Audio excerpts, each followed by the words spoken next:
Hi everyone, सब लोग online आ गए होंगे। ठीक है, सब लोग ऑनलाइन आ गए। Yes sir. Yes sir. कोई ऐसा तो नहीं जिसमें नया हो, पहले बता दो। कोई ऐसा तो नहीं जो पिछले क्लास में नहीं था। नया का सेंस ये है। सर वंश। ओके, ठीक है। पिछले क्लास का बालक लेक्चर मांग के थोड़ा इंस्टीट्यूट से देख लेना, ठीक है, क्योंकि उसके बगैर समझ में नहीं आएगा। Okay sir. ठीक है। और मैंने आपको बता दिया है सभी को, एक बार दोबारा रिकॉल कर देता हूँ, क्योंकि पिछली बार हमारे पास थोड़ा बोर्ड ठीक नहीं था, माइक ठीक नहीं था, तो बहुत जुगाड़ से मामला चल रहा था, आप ये समझ लें। तो उस दिन हम अच्छे से पढ़ा नहीं पाए थे, आज थोड़ा हम अच्छे से कर लेंगे। इंपॉर्टेंट बात मैंने आपको बोला था पिछले क्लास में, जो दोबारा बोल रहा हूँ, मेरे को ऐसे ही मैं पढ़ाऊंगा कंटिन्यू। आप एनसीईआरटी के साथ आराम से घर पे पढ़ते रहना, देखते रहना कि सर बिल्कुल वैसा पढ़ा रहे नहीं पढ़ा रहे हैं। और आपके जितने भी क्वेश्चन होंगे फाइनल लास्ट में आप पूछना। हालांकि मैं ऐसा जैसा पढ़ाता हूँ, ऐसे बच्चों ने बोला है 12 साल हो गए पढ़ाते हुए, जहां भी मैंने पढ़ाया, एलन में, फिटजी में पढ़ाया, ठीक है, बाइजू पे, अनअकैडमी पे, जहां भी मैंने पढ़ाया है, करीबन 10-12 इंस्टीट्यूटों में इसमें काम किया है, सभी बच्चे बोलते हैं सर आप जैसा पढ़ाते हैं क्वेश्चन वैसे ही जेई में आता है, वैसे ही नीट में आता है, और एनसीईआरटी के सारे क्वेश्चन आप ड्यूरिंग लेक्चर ही सॉल्व कर देते हैं। बट फिर भी मेरा ये सजेशन है, आपको जहां भी दिक्कत आए, तो मैंने अपना नंबर तो आपको दे ही दिया है। मेरा ये नंबर है 8588958863। Once again I repeat, 8588958863। आपको जहां भी डाउट है, जहां का मतलब मैं पढ़ाते टाइम कुछ भी पढ़ा रहा हूं, उसमें दिक्कत आता है, या आप कोई बात समझ नहीं पाते हैं, किसी भी तरीके का प्रॉब्लम आता है, या पिछले क्लासों में भी आपने कुछ पढ़ा है उसमें कोई डाउट है, तो आप डाउट पूछेंगे तो मैं बता दूंगा। ठीक है, जो भी डाउट होगा आपको बता दूंगा। लेकिन अगर कोई टॉपिक छूट गया है, उसको पढ़ाना उड़ाना है, वो सबके लिए अनुराधा जी या जो भी हमारे आपको देखरेख करती होंगी, उनको पर्टिकुलर आप कांटेक्ट करेंगे, जो आपके एकेडमिक कोऑर्डिनेटर हो, उनसे आप बताना, वो लोग मैनेज करेंगे क्लासेस कैसे क्या करना है। उम्मीद करता हूँ शुरू करेंगे अब। पिछले क्लास में मैंने केमिकल इक्विलिब्रियम स्टार्ट किया था, जो चैप्टर नंबर 7 है। मुझे चैप्टर नंबर 6 पढ़ाना चाहिए था, जो हमने आपको बताया था कि चैप्टर नंबर 6 जो है, कायदे से मैंने आपको बता दिया था कि एक सेकंड रुकेंगे।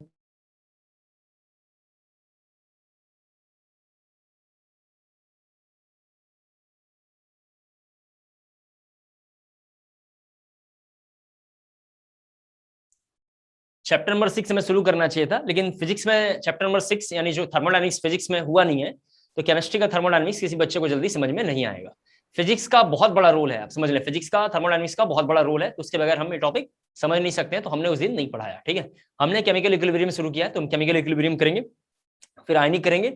जब तक वो फिजिक्स में थर्मोडायनेमिक्स पढ़ा लेंगे, फिजिक्स वाले सर, सूर्या सर शायद आपको पढ़ा रहे हैं, वो पढ़ा लेंगे, फिर हम लोग थर्मोडायनेमिक्स करेंगे। एक्चुअली क्या है, उनके पढ़ाने के बाद सारी बातें इजी हो जाएंगी, समझ रहे हैं आप, क्योंकि फिजिक्स का ही पोर्शन है थर्मोडायनेमिक्स।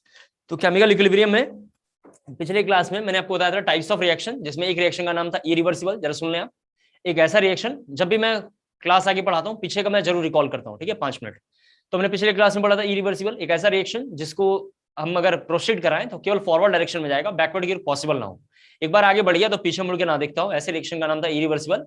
ऐसे रिएक्शन में स्ट्रॉन्ग एसिड, स्ट्रॉन्ग बेस के reactions, precipitate reaction, combustion reaction का नाम है इरिवर्सिबल। इरिवर्सिबल होने के लिए कंडीशंस हैं, ओपन कंटेनर होना चाहिए, लिमिटिंग रिएजेंट का रोल होना चाहिए। इरिवर्सिबल का सिंगल लाइन से दिखाते हैं, यानी सिंगल एरो से दिखाते हैं। इरिवर्सिबल सिंगल डायरेक्शन में प्रोसीड करता है, ये हमने पिछले क्लास में देख लिया है। इसके बाद एक रिएक्शन का था नाम रिवर्सिबल। रिवर्सिबल मतलब बोथ डायरेक्शन में प्रोसीड करता हो, आगे पीछे दोनों जगह जाता हो, that is reactant will be converted into product and product can also be converted into reactant. इसके बाद हमने देखा है कि ये क्लोज कंटेनर में होना चाहिए। साइंटिस्ट के दिमाग में पहली बार आया और वो ओपन कंटेनर में करा रहे थे, एक बार जल्दीबाजी में उसने ध्यान नहीं दिया और अपने आप क्लोज कंटेनर में हो गया, तो उसको लगा रही है तो ऐसा पॉसिबल है, तो उसने रिवर्सिबल कराना शुरू कराया।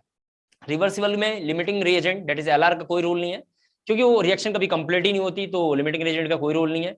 सिंगल एरो से आइडेंटिफाई करते हैं, क्लोज कंटेनर में होना चाहिए, और रिएक्शन कभी भी कंप्लीट नहीं होगी, इरिवर्सिबल रिएक्शन 100% कंप्लीट होगी। इतनी बातें हमने पिछली क्लास में देखा था। इसके बाद जरा सभी बच्चे देखें एक बार। इसके बाद हमने पिछले क्लास में बताया था रिवर्सिबल के बाद रिवर्सिबल कहाँ पे हुआ होगा, कैसे हुआ होगा, कैसे जज किया होगा, ये मैंने आपको बता दिया था साइंटिस्ट को लेके। फिर दो तरीके का इक्विलिब्रियम था, एक इक्विलिब्रियम का नाम हमने पिछले क्लास में फिजिकल इक्विलिब्रियम देखा था। जरा देखें आप, इक्विलिब्रियम वर्ड क्या मैंने आपको समझा दिया था। एक फिजिकल इक्विलिब्रियम है, एक ऐसा इक्विलिब्रियम जिसमें फिजिकल चेंजेस हो, मतलब सॉलिड से लिक्विड, लिक्विड से गैस में बार बार कन्वर्ट होता हो, या उसमें जो होगा इलेक्ट्रोपिक चेंजेस होता हो, तो ऐसे वाले को बोलते हैं फिजिकल इक्विलिब्रियम। एक था केमिकल इक्विलिब्रियम, यानी केमिकल चेंजेस होता हो, उसका नाम है केमिकल इक्विलिब्रियम। जो भी हम ये चैप्टर पढ़ रहे हैं इसका नाम है केमिकल इक्विलिब्रियम। अगर आपने ध्यान से देखा होगा तो इस चैप्टर का नाम है केमिकल इक्विलिब्रियम, यानी हम यहाँ पे पर्टिकुलर केवल और केवल बात करेंगे केमिकल इक्विलिब्रियम का। एक टॉपिक ऊपर हमने लिखा है फिजिकल इक्विलिब्रियम, जरा मेरी बात ध्यान से सुन लें, जब मैं बोलूंगा ये कंटेंट यहाँ का है तो वही कॉपी में लिख लेना ताकि पढ़ते टाइम आपको याद हो। एक टॉपिक हमने वहां पे केमिकल इक्विलिब्रियम लिखा था और एक टॉपिक हमने फिजिकल इक्विलिब्रियम लिखा है। फिजिकल इक्विलिब्रियम अगले साल क्लास 12th में हम पढ़ेंगे चैप्टर सॉल्यूशन। आपको तो पता है कि कोई भी मैटर, कोई भी ऑब्जेक्ट, कोई भी सबस्टांस, ये तीनों वर्ड सेम है। मैटर, ऑब्जेक्ट, सबस्टांस के 3 पार्ट होते हैं। एक का नाम है गैस स्टेट, यानी 3 उनके फेसेस हैं, गैसियस, सॉलिड और लिक्विड। गैस स्टेट आपने पढ़ लिया है और मैं भी एक बैच के लिए रिकॉर्डिंग करूंगा, आप उसको भी देख सकते हैं, कोई प्रॉब्लम नहीं है। दूसरा एक लिक्विड स्टेट है। लिक्विड स्टेट का नाम क्लास 12 में सॉल्यूशन है। एनसीईआरटी में क्लास 11 में लास्ट के पेजेस में लिक्विड स्टेट लिखा होगा। जब भी मैं कहीं पढ़ाता हूं तो मैं बच्चों को बोल देता हूं लिक्विड स्टेट यहाँ पे हम नहीं करेंगे, क्योंकि बच्चों का लेवल उतना अच्छा नहीं रहता कि लिक्विड स्टेट समझ पाए। तो वहां पे जो लिक्विड स्टेट है मतलब क्लास 11th में, उसको हम 12th में लाके करते हैं।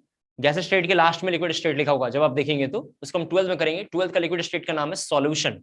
और एक लास्ट जिसका नाम है सॉलिड स्टेट, वो भी क्लास 12th में फर्स्ट चैप्टर है, इसका नाम है सॉलिड स्टेट। यहां तक हमने देख लिया था। इक्विलिब्रियम की प्रॉपर्टी भी हमने देखा था, इक्विलिब्रियम डायनामिक होना चाहिए, ठीक है। अब इक्विलिब्रियम की प्रॉपर्टी में हमें अगला पॉइंट जरा सा लिखना है, जो जल्दी से हमने रिकॉल कर लिया। तो अगला पॉइंट जरा सभी बच्चे लिखें, लिखना है there is no change in any, there is no change in any of the measurable property, there is no change, there is no change, there is no change in any of the measurable property, bracket में लिखना properties which can be measured, properties which can be measured। Sir no change के बाद क्या है? there is no change in any of the measurable property, there is no change in any of the measurable property, in any of the measurable property। ये सब मैं समझाऊंगा, अभी बस थोड़ा लिख रहे हैं। there is no change in any of the measurable property, bracket में लिखना है। ब्रैकेट में क्या लिखना है कि कौन सा मेजरेबल प्रॉपर्टी होता है, यानी मेजरेबल प्रॉपर्टी कैसे आप जज करेंगे। तो ब्रैकेट में लिखना है properties which can be measured, properties which can be measured, जिसको आप मेजर कर पाए वो मेजरेबल प्रॉपर्टी है, ठीक है। ब्रैकेट क्लोज करके लिखना है that is pressure, volume, that is pressure, volume, concentration, pressure, volume, concentration, temperature, temperature, moles, mass, colour. दोबारा बोलता हूं, pressure, volume, concentration, pressure, volume, concentration, mole, mass, temperature, concentration, mole, mass, temperature, concentration हो गया। Colour, mole, mass, temperature, colour, ठीक है। Full stop लिखना। There is no change, there is no change in any of the measurable property, there is no change in any of the measurable property, in any of the measurable property after attainment of equilibrium, after attainment of equilibrium, after attainment of equilibrium, after attainment of equilibrium। हो गया। एक बार जरा सभी बच्चे मेरी बात को थोड़ा सुन लें आप एक बार, फिर मैं बोलता हूँ। इंपॉर्टेंट बात ये है, ये जो लाइन अभी लिखा है इसको तो हम अभी प्रूफ कर नहीं सकते, क्योंकि ये लास्ट में समझ में आएगा कि ये होता क्या है। अभी बस यहाँ लिखवाया है, लास्ट दिन भी मैं जिस दिन ये चैप्टर खत्म होगा सेम लाइन आपको एक बार रिकॉल और करवाऊंगा, तो आपको क्लियर हो जाएगा। अभी ये लिखा है बस। अभी क्या इंपॉर्टेंट बात है, एक बार किसी सिस्टम में इक्विलिब्रियम आ गया। इक्विलिब्रियम सर क्या होता है, और आसान शब्दों में एक बार सुन लें आप।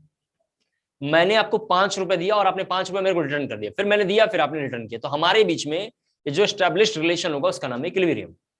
आप रोज अगर यहाँ पे जो तक्षशिला सेंटर है अगर रोज पढ़ने आते हैं, अगर रोज तक्षशिला सेंटर पढ़ने आते हैं या किसी भी इंस्टीट्यूट पर्टिकुलर में अगर बार बार रोज पढ़ने जाते हैं, वहां पे जाते हैं, वहां किसी इंस्टीट्यूट में बार बार पढ़ने, और घर वालों का भी बहुत प्रेशर है, छुट्टी ना ले, कभी रोज जाते हैं, सुबह जाए शाम में, सुबह जाए शाम में, तो हम बोलेंगे आपने इक्विलिब्रियम अटेंड कर लिया। जैसे मैं इक्विलिब्रियम अटेंड कर लिया, रोज सुबह आना है 10 बजे ऑफिस में और शाम तक पढ़ाना है, फिर घर जाना है, रोज आना है, तबीयत कितनी भी खराब हो जाए लेकिन आना है, मर जाए लेकिन तब भी आना है, तो ऐसे वाले सिस्टम बोलते हैं कि सिस्टम ने इक्विलिब्रियम अटेंड कर लिया। इक्विलिब्रियम का मतलब है आसान शब्दों में रिएक्टेंट का कंसंट्रेशन इक्वल टू प्रोडक्ट का कंसंट्रेशन, दोनों का कंसंट्रेशन बराबर हो जाए, यानी ना रिएक्शन आगे की ओर जा रहा है ना बैकवर्ड की ओर आ रहा है, तो ऐसे केस में बोलेंगे सिस्टम ने इक्विलिब्रियम को अटेंड कर लिया। उम्मीद करता हूं आपको पूरी बात क्लियर हो गया होगा। इसमें लाइन में क्या लिखा हुआ है, जो हमने लास्ट लाइन लिखा है, इसमें लिखा है इक्विलिब्रियम को ब्रह्मा जी का वरदान है, जरा पढ़ लें आप, और उसमें यही लिखा हुआ है आसान शब्दों में, इक्विलिब्रियम को ब्रह्मा जी ने वरदान दिया। ब्रह्मा जी का नाम उन्होंने क्यों लिया, वो बहुत पावरफुल आदमी है, वो सबको वरदान देते फिरते हैं। तो इक्विलिब्रियम को ब्रह्मा जी ने वरदान दिया है कि जा बेटा, एक बार तूने अटेंड कर लिया किसी सिस्टम में इक्विलिब्रियम, इक्विलिब्रियम से कैसे बचेंगे, क्या होता है, सब हम लास्ट की क्लास में देखेंगे। अभी तो हमें देखना है इक्विलिब्रियम क्या है, कैसे आया, आने से क्या होगा, यही सब देखना है 2-3 लेक्चर में।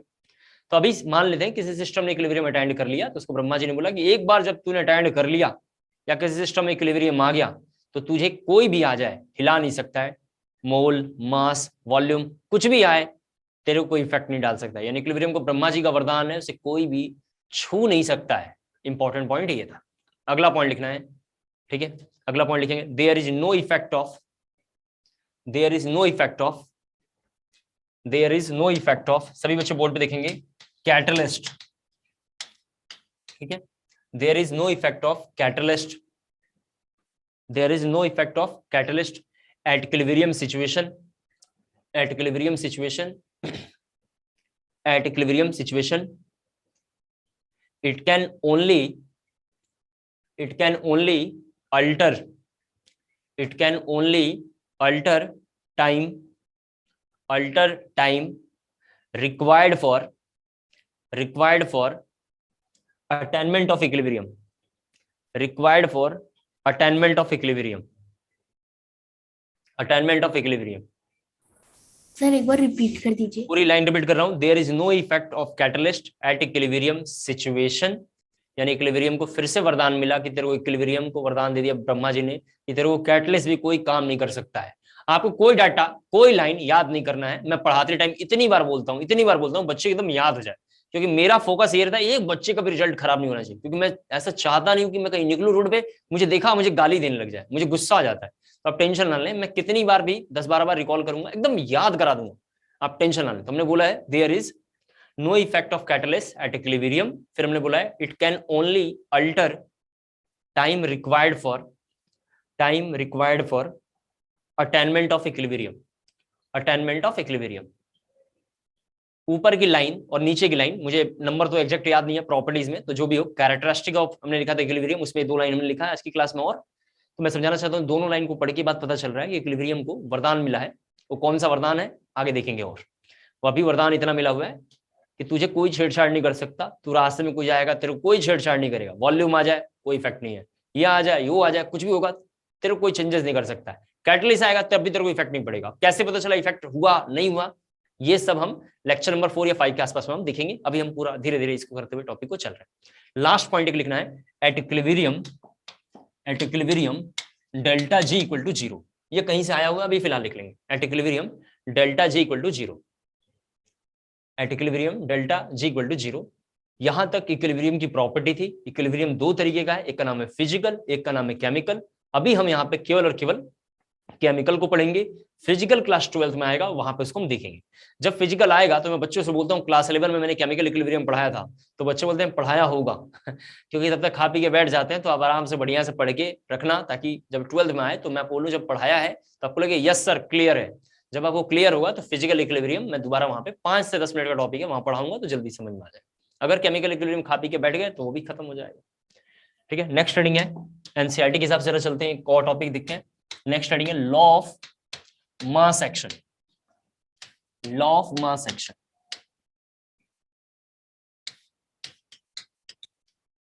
लॉ ऑफ मास एक्शन हमारी हेडिंग है, लॉ ऑफ मास एक्शन। ठीक है, एक बार जरा सभी बच्चे सुन लें।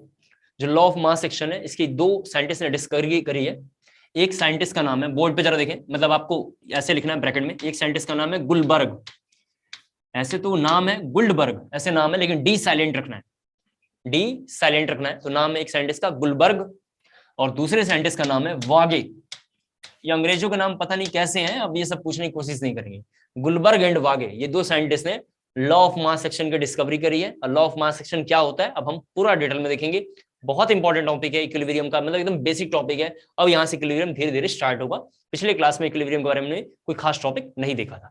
तो गुलबर्ग और वागे ने लॉ ऑफ मास एक्शन की डिस्कवरी करी है। अब इसमें हम लिखेंगे अकॉर्डिंग टू, लिखना आपको जरा सा, according to law of mass action, according to law of mass action, rate of forward reaction, rate of forward reaction bracket में लिखना RF, law of mass action. Board थोड़ा मुझे बोर्ड पे कंटेंट लिखना है तो थोड़ा आप ऐसा देखते रहेंगे। लॉ ऑफ मास एक्शन ही है, तो मैंने बोला है according to law of mass action rate of forward reaction, rate of forward reaction bracket में लिखेंगे RF is proportional to the product, RF is proportional to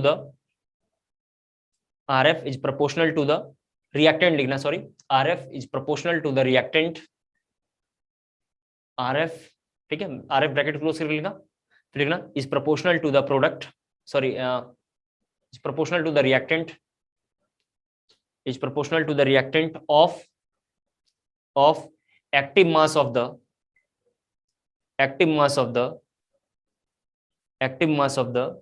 reactant, active mass of the reactant and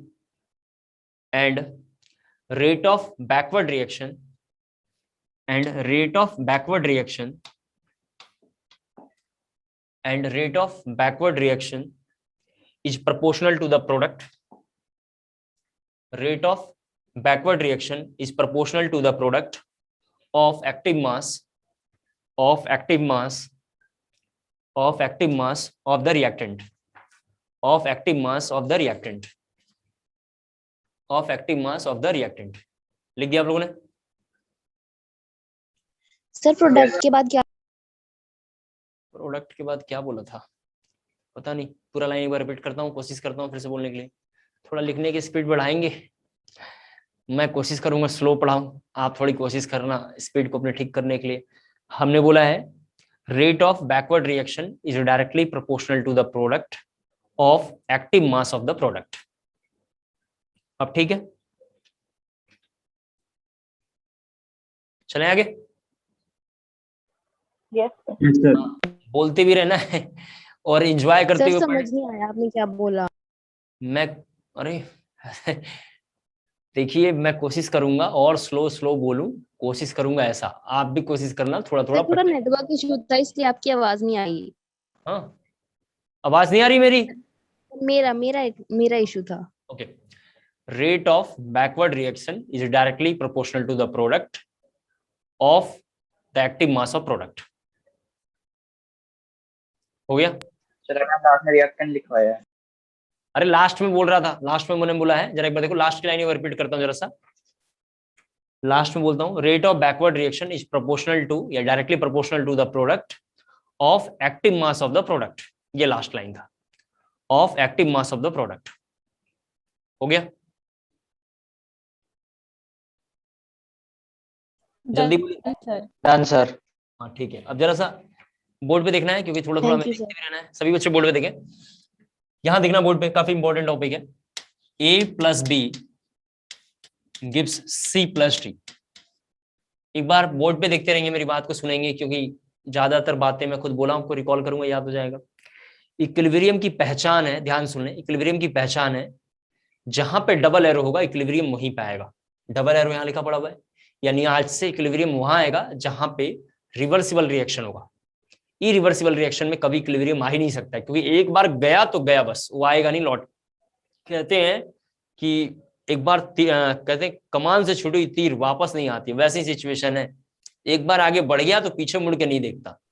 तो similar ऐसे reaction का नाम irreversible है। तो मैं आपको समझाना चाह रहा हूं कि इरिवर्सिबल रिएक्शन जो होता है इक्विलिब्रियम पार्टिसिपेट नहीं करता है। आज से हमें ध्यान रखना है कि रिवर्सिबल रिएक्शन पे ही सारी बातें होंगी, रिवर्सिबल रिएक्शन में ही इक्विलिब्रियम आएगा। हम जितने भी इक्विलिब्रियम के कंसेप्ट को पढ़ेंगे रिवर्सिबल रिवर्सिबल रिवर्सिबल, बस इसीलिए हमने शुरू में आगे रिवर्सिबल और इरिवर्सिबल में पहले डिफरेंस देखा।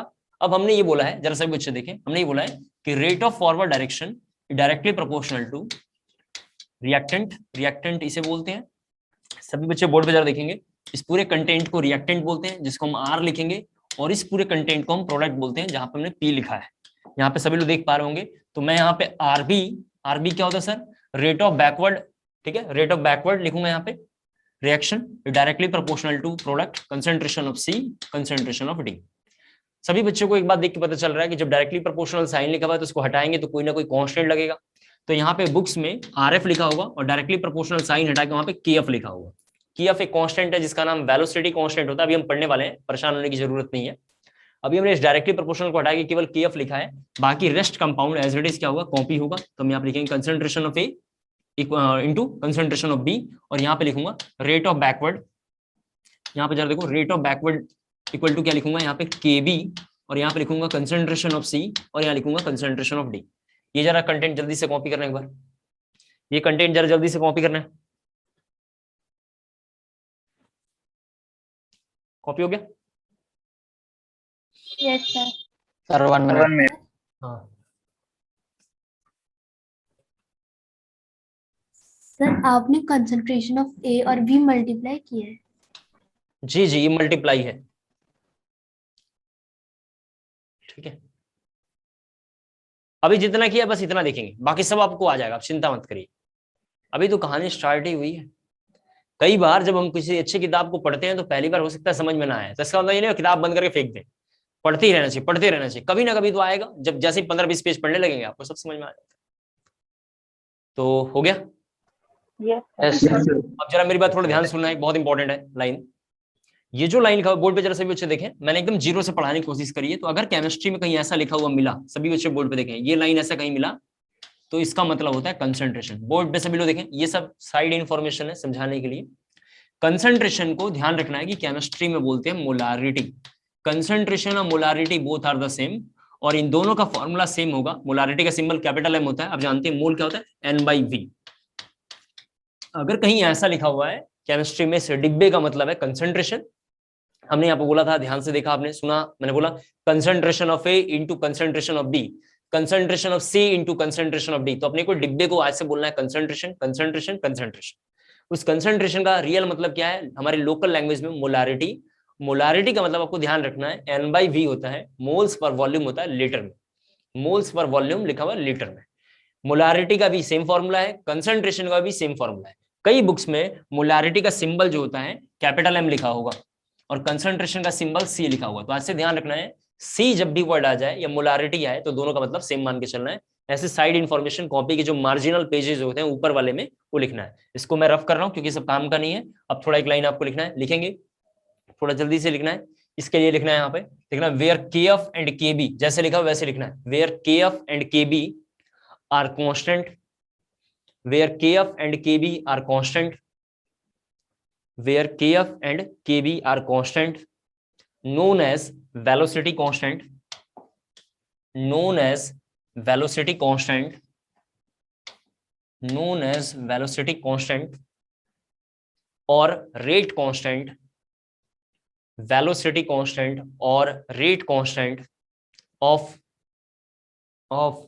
forward reaction and backward reaction respectively, of forward reaction and backward reaction respectively, forward reaction and backward reaction respectively, which change with, इसी में लिखना है which change with temperature and catalyst, which change with temperature and catalyst। इस line के नीचे underline करना है which change लिखा आप लोगों ने विद टेम्परेचर एंड कैटलिस्ट। जिसके नीचे मैं बोलूंगा जब अंडरलाइन करना है, ये डाटा याद रखना है तो आपको याद रखना है, जैसे मैंने बोला अभी इसके नीचे अंडरलाइन करना है which change with temperature and catalyst. जी सर अभी जो आपने स्टेटमेंट बोली सर एक बार स्टार्टिंग से बोल दीजिए, एक्चुअली सर मैं लीव हो गई थी मीटिंग से। ओके। वेयर KF, ये KF और ये KB, where KF and KB are constant known as velocity constant और rate constant, velocity constant or rate constant of forward reaction and backward reaction respectively, forward reaction and backward reaction respectively। फिर हमने बोला है which change with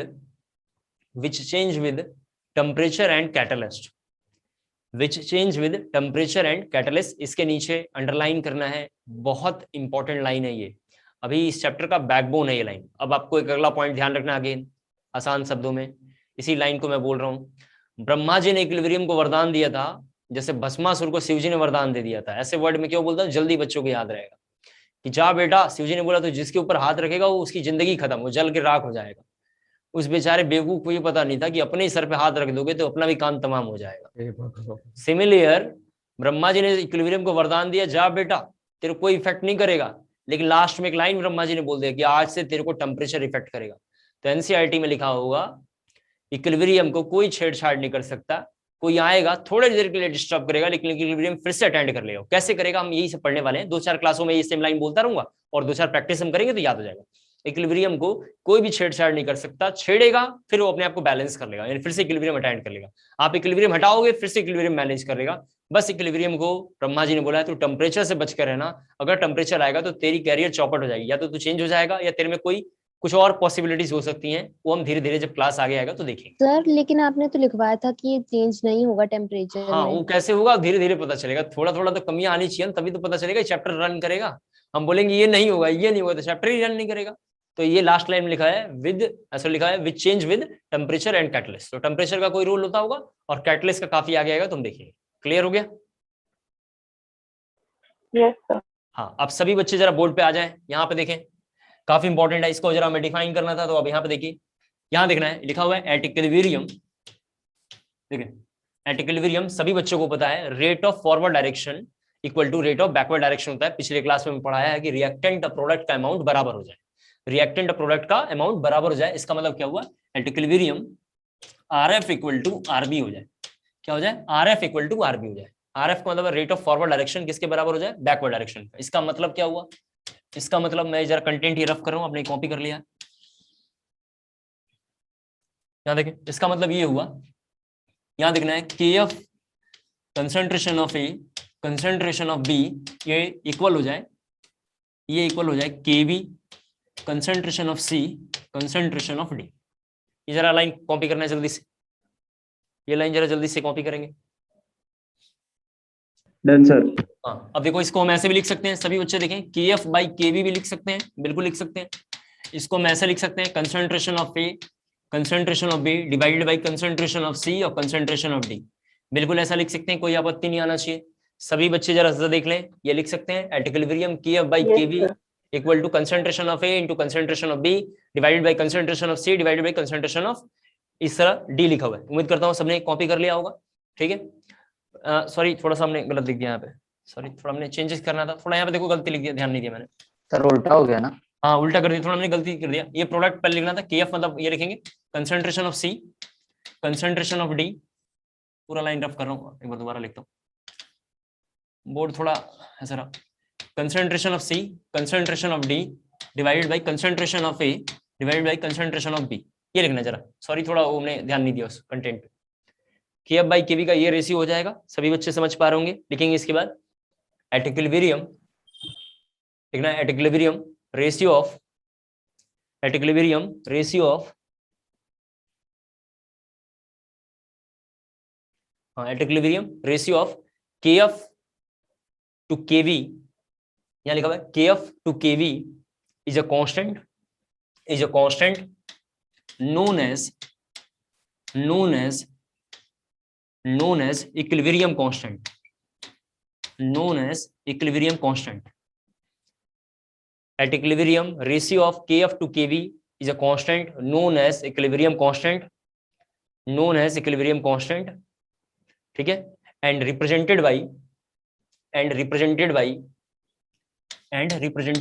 KEQ, ये लिखना है, ये rough है इधर KEQ एंड के बाद जो लाइन बोल रहा हूं उसके नीचे अगेन अंडरलाइन करते हुए लिखना है। एंड के बाद लिखना it's numerical value and it's numerical value change only and only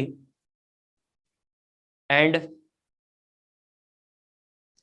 लिखा आप लोगों ने, it's numerical value change only and only with temperature, with temperature, with temperature. उम्मीद करता हूं सभी बच्चे समझ गए होंगे इस लाइन को। इक्विलिब्रियम को ब्रह्मा जी ने बोला है तुझे बस टेम्परेचर से बच के रहना है, नहीं तो तेरी वैल्यू में कोई चेंजेस आ जाएगा।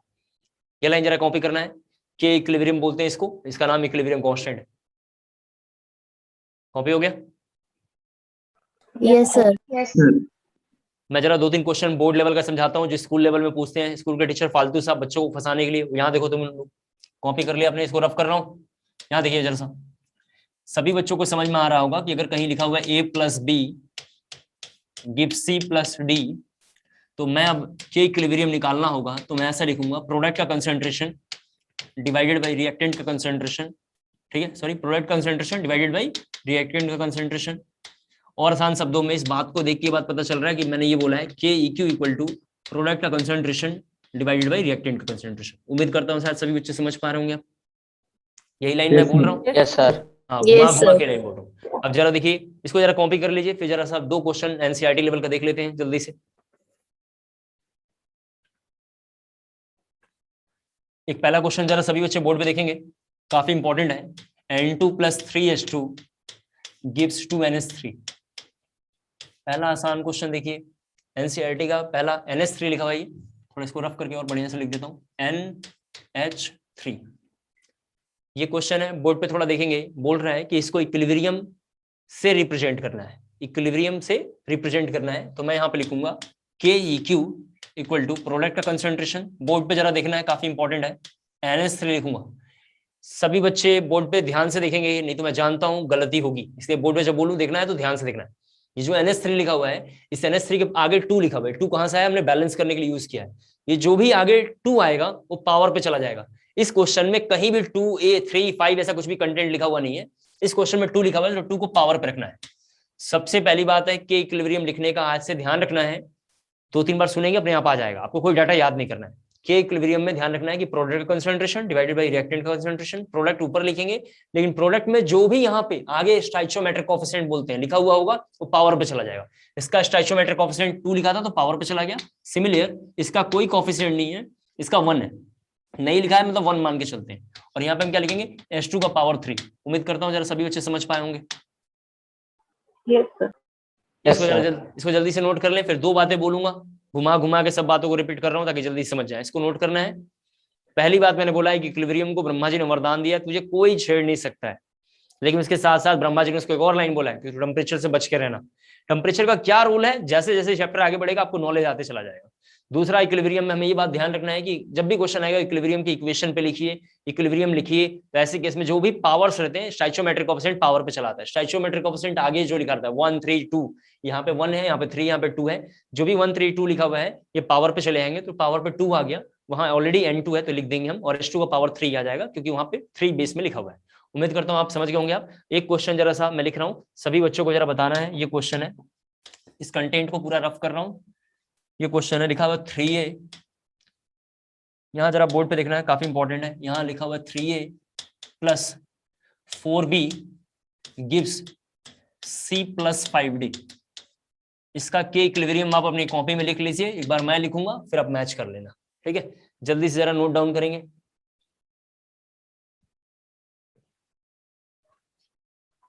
हो गया? Yes sir.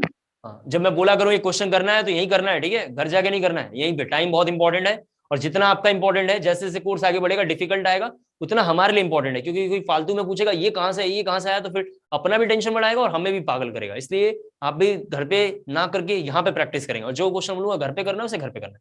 अगर मैं यहाँ पे के इक्विलिब्रियम लिखूं, सभी बच्चे बोर्ड पे देखें, तो मैं लिखूंगा प्रोडक्ट का concentration that is C divided by into D लिखेंगे, और D का पावर 5 डिवाइडेड बाई रिएक्टेंट का कंसंट्रेशन दैट इज 3 और B का पावर 4। क्या सबका ऐसा आया हुआ है? Yes Yes, sir. ठीक है, यहाँ तक ठीक है ना, यहाँ तक किसी का डाउट नहीं आना चाहिए, क्योंकि अब हम थोड़ा सा और आगे बढ़ेंगे तो और डिफिकल्ट आएगा टॉपिक। तो उम्मीद करता हूँ आपने इसे कॉपी कर लिया होगा। नेक्स्ट हेडिंग है, वहां जाओ। नेक्स्ट हेडिंग हमारी जैसे देखना है एक्टिव मास। नेक्स्ट हमारी हेडिंग है एक्टिव मास, तो जरा ये आपको नोट करना है। अगली हेडिंग एक्टिव मास, आज से हम लोग इसे बोलेंगे AM। एक्टिव मास हमारी अगली हेडिंग है, एक्टिव मास। सभी बच्चे देखें एक्टिव मास, ठीक है। अब थोड़ा वीडियो बीच में ब्लर हो गया था, पता नहीं क्यों ब्लर हो रहा है। हाँ ठीक है, अभी ठीक दिख रहा है। हाँ, एक्टिव मास लिखना है, लिखेंगे एक्टिव मास में mass which is active, mass which is active. मैं आपसे बोलूंगा कि जैसे एक बच्चे का नाम ले लेते हैं, जैसे आपकी क्लास में कोई बच्चा है आदित्य, तो मैं बोलूंगा आदित्य बहुत एक्टिव लड़का है, इसका मतलब वो हर चीज में पार्टिसिपेट करता होगा। तो ऐसा कोई मास जो हर चीज में पार्टिसिपेट करता होगा उसे बोलेंगे एक्टिव मास। तो लिखेंगे mass which is active that is that is जब भी बोला करूं तो ऐसे लिखना है small I small E, that is first participate in the reaction, that is first participate in the reaction, that is first participate in the reaction, first participate in the reaction लिखा आप लोगों ने, ठीक है, is known as active mass, is known as active mass and it is represented by, and it is represented by, ये लिखना है, सभी बच्चे देखें ये लिखना है square bracket, and represented by, ये लिखना है एक्टिव मास का फॉर्मूला जरा सा देखते हैं क्या होता है, सभी बच्चे बोर्ड पे देखें, एक्टिव मास लिखो या ये लिखो या ऐसा लिखो, ये सब ये वर्ड एक ही है, इन सभी का नाम क्या है एक्टिव मास, सभी लोग बोर्ड पे जरा देखेंगे, इन सभी का नाम है एक्टिव मास, और एक्टिव मास का फॉर्मूला होता है, एक्टिव मास को ही कई बुक्स में कंसंट्रेशन लिखा हुआ होता है, और इसका फॉर्मूला यहाँ पे देखें, इसका फॉर्मूला होता है नंबर ऑफ मोल्स, इसका फॉर्मूला है नंबर ऑफ मोल्स, यहाँ पे लिखा हुआ है of substance divided by volume litre में, डिवाइडेड बाय वॉल्यूम लीटर में, वॉल्यूम लीटर में, ये जरा जल्दी से कॉपी करना, इक्वल्स टू मोलैरिटी, हाँ ये लिखना है मोलारिटी के, मैंने अभी थोड़ी देर पहले आपको बोला था, ठीक है, इसे जल्दी से कॉपी करना है, आपसे जब मैं पूछूंगा तभी आपको बोलना है, ठीक है, आप अपना म्यूट रखेंगे क्योंकि कोर्स भी आगे लेके चलना है, नहीं तो पीछे हो जाएगा। लिखा हुआ number of moles of substance divided by volume in litre, divided by volume in litre. अगर मैं इसकी यूनिट के बारे में बात करूं तो सभी बच्चे ध्यान से जब देखेंगे तो जो कंसंट्रेशन है वो यहाँ पे मोलारिटी है, अभी मैंने थोड़ा मार्जिन में कॉपी में बोला था लिखने के लिए, आपने लिखा होगा, तो ऊपर में अगर मोल्स के बारे में बात करेंगे तो ये मोल्स हो जाएगा, और नीचे वॉल्यूम में लीटर में, तो वॉल्यूम लीटर जैसे देखो तो इसका मोल्स पर लीटर इसका यूनिट हो जाएगा, कई बुक्स में इसको लिखा होगा मोल्स पर लीटर, इस तरीके से लिखा हुआ होगा, ये इसका यूनिट है, तो ये यूनिट जरा सा लिखेंगे मोल्स पर लीटर, हो गया। एक बार जरा थोड़ा ध्यान सुनना है, बहुत इंपॉर्टेंट पॉइंट है। हमारे पास दो तरीके के सब्सटेंस है, हमारे पास दो तरीके के सब्सटेंस है, या तो हो सकता है सॉलिड या लिक्विड। जब कोई सब्सटेंस सॉलिड या लिक्विड होगा, इंपॉर्टेंट पॉइंट ध्यान से सुन लें आप, जब कोई सब्सटेंस सॉलिड या लिक्विड होगा तो ऐसे केस में मोल निकालना इजी है, लेकिन जब कोई सब्सटेंस गैस आ गया, जब कोई सब्सटेंस गैस आ गया तो ऐसे केस में उसका एक्टिव मास हम कैसे निकालेंगे वो जरा हमें देखना है, उसका एक्टिव मास कैसे निकालेंगे जरा वो हम देखेंगे। एक बात, दूसरी इंपॉर्टेंट बात, मोल कैसे निकालते हैं, तो मोल निकालने का फॉर्मूला हमने पिछले साल में पढ़ा होगा क्लास 11 में, वेट बाई मॉलिक्यूलर वेट, या 10th में 9th में हमने पढ़ा होगा वेट बाई मॉलिक्यूलर वेट। उम्मीद करता हूँ क्लियर हो गया होगा। तो लिखना है इन केस ऑफ गैसेस, ये रफ कर रहा हूँ जरा सा, ठीक है, लिखना है in case of gases, gas आ गया तो क्या करेंगे, इन केस ऑफ गैसेस यहाँ पे लिखा हुआ है, ठीक है, गैस आ सकता है, लिक्विड आ सकता है, सॉलिड आ सकता है। तो सॉलिड के बारे में तो हम समझ गए, लिक्विड के बारे में समझ गए, अब गैस के लिए जरा देखो, आपको याद होगा एक कंटेनर है, सभी बच्चे जरा बोर्ड पे थोड़ा देखेंगे, मेरी बात को ध्यान सुनेंगे, क्योंकि ज्यादातर टॉपिक हमें समझना ही है, लिखने कितना लिख पाएंगे। अगर एक कंटेनर है, जैसे मान लेते हैं ये कोई कंटेनर है, यहाँ पे समझाने के लिए जरा देखें, ये कोई कंटेनर है आपके पास, इसके अंदर गैस भरा हुआ है, गैस तो दिखाई नहीं देता, गैस भरा पड़ा हुआ है, तो इस कंटेनर में कितना प्रेशर है उसको एज्यूम करने के लिए जो भी गैस होंगे उसका इंडिविजुअल प्रेशर में निकालूंगा, और जितना इंडिविजुअल प्रेशर निकलेगा उनको सम कर दूंगा तो टोटल प्रेशर निकलेगा, जिसका नाम है Dalton's law of partial pressure. जिसका क्या नाम है, Dalton's law of partial pressure. Individual जो प्रेशर निकल कर आएगा, जैसे क्लास में 15 बच्चे हैं और एक साइड मैं खड़ा हूं, मुझे एक बार में धक्का मार रहे हैं, मान लीजिए इस क्लास में 26 बच्चे भी प्रेजेंट है, तो 26 एक बार में प्रेशर लगा रहे हैं, तो हर बच्चे का अपना कोई ना कोई प्रेशर होगा, उस प्रेशर का नाम होगा पार्शियल प्रेशर। उस प्रेशर का नाम यहाँ पे क्या है, पार्शियल प्रेशर नाम है। दूसरी पॉइंट इंपॉर्टेंट ये है, सम ऑफ ऑल प्रेशर, जितने बच्चों ने एक बार में मेरी प्रेशर लगाया उनका जितना प्रेशर होगा सबको सम करेंगे तो फाइनल वो कहलाएगा टोटल प्रेशर। उम्मीद करता हूं समझ पा रहे होंगे आप। तो गैसेस के केस में लिखना है, in case of gases partial pressure is assume, लिखना partial pressure is assume, partial pressure of assume लिखा लोगों ने, पार्शियल प्रेशर इज एज्यूम। और देखो गैस लॉ एक होता है जिसका नाम है पीवी इक्वल टू एनआरटी, एक गैस लॉ है जिसका नाम है पीवी इक्वल टू एनआरटी। ये आपको आता है बहुत बढ़िया, नहीं आता है तब भी कोई फर्क नहीं पड़ता, ये आता है तो अच्छा है, नहीं आता तब भी कोई फर्क नहीं पड़ता, इस चैप्टर में इसका कोई लेना देना नहीं है। अभी दो बातें, पीवी इक्वल टू एनआरटी का मतलब क्या है, एक क्लास में जो 26 बच्चे भी इस क्लास में जैसे प्रेजेंट है, 25 बच्चे प्रेजेंट है मान लेते हैं, उसमें से कोई एक बच्चा बहुत अच्छा होगा, बहुत अच्छे का मतलब बहुत अच्छा स्कोर लाता होगा, पर्सनालिटी ठीक होगी, घर पे अच्छा खाना खाता होगा, सबको बढ़िया से मेंटेन रखता होगा, सबसे इज्जत से बात करता होगा, तो हम बोलेंगे ये आइडियल बच्चा है। उसके माँ बाप बोलते हैं मेरा बेटा मेरी बेटी तो बहुत अच्छा है, तो ऐसे केस में बोलेंगे वो आइडियल बच्चा है।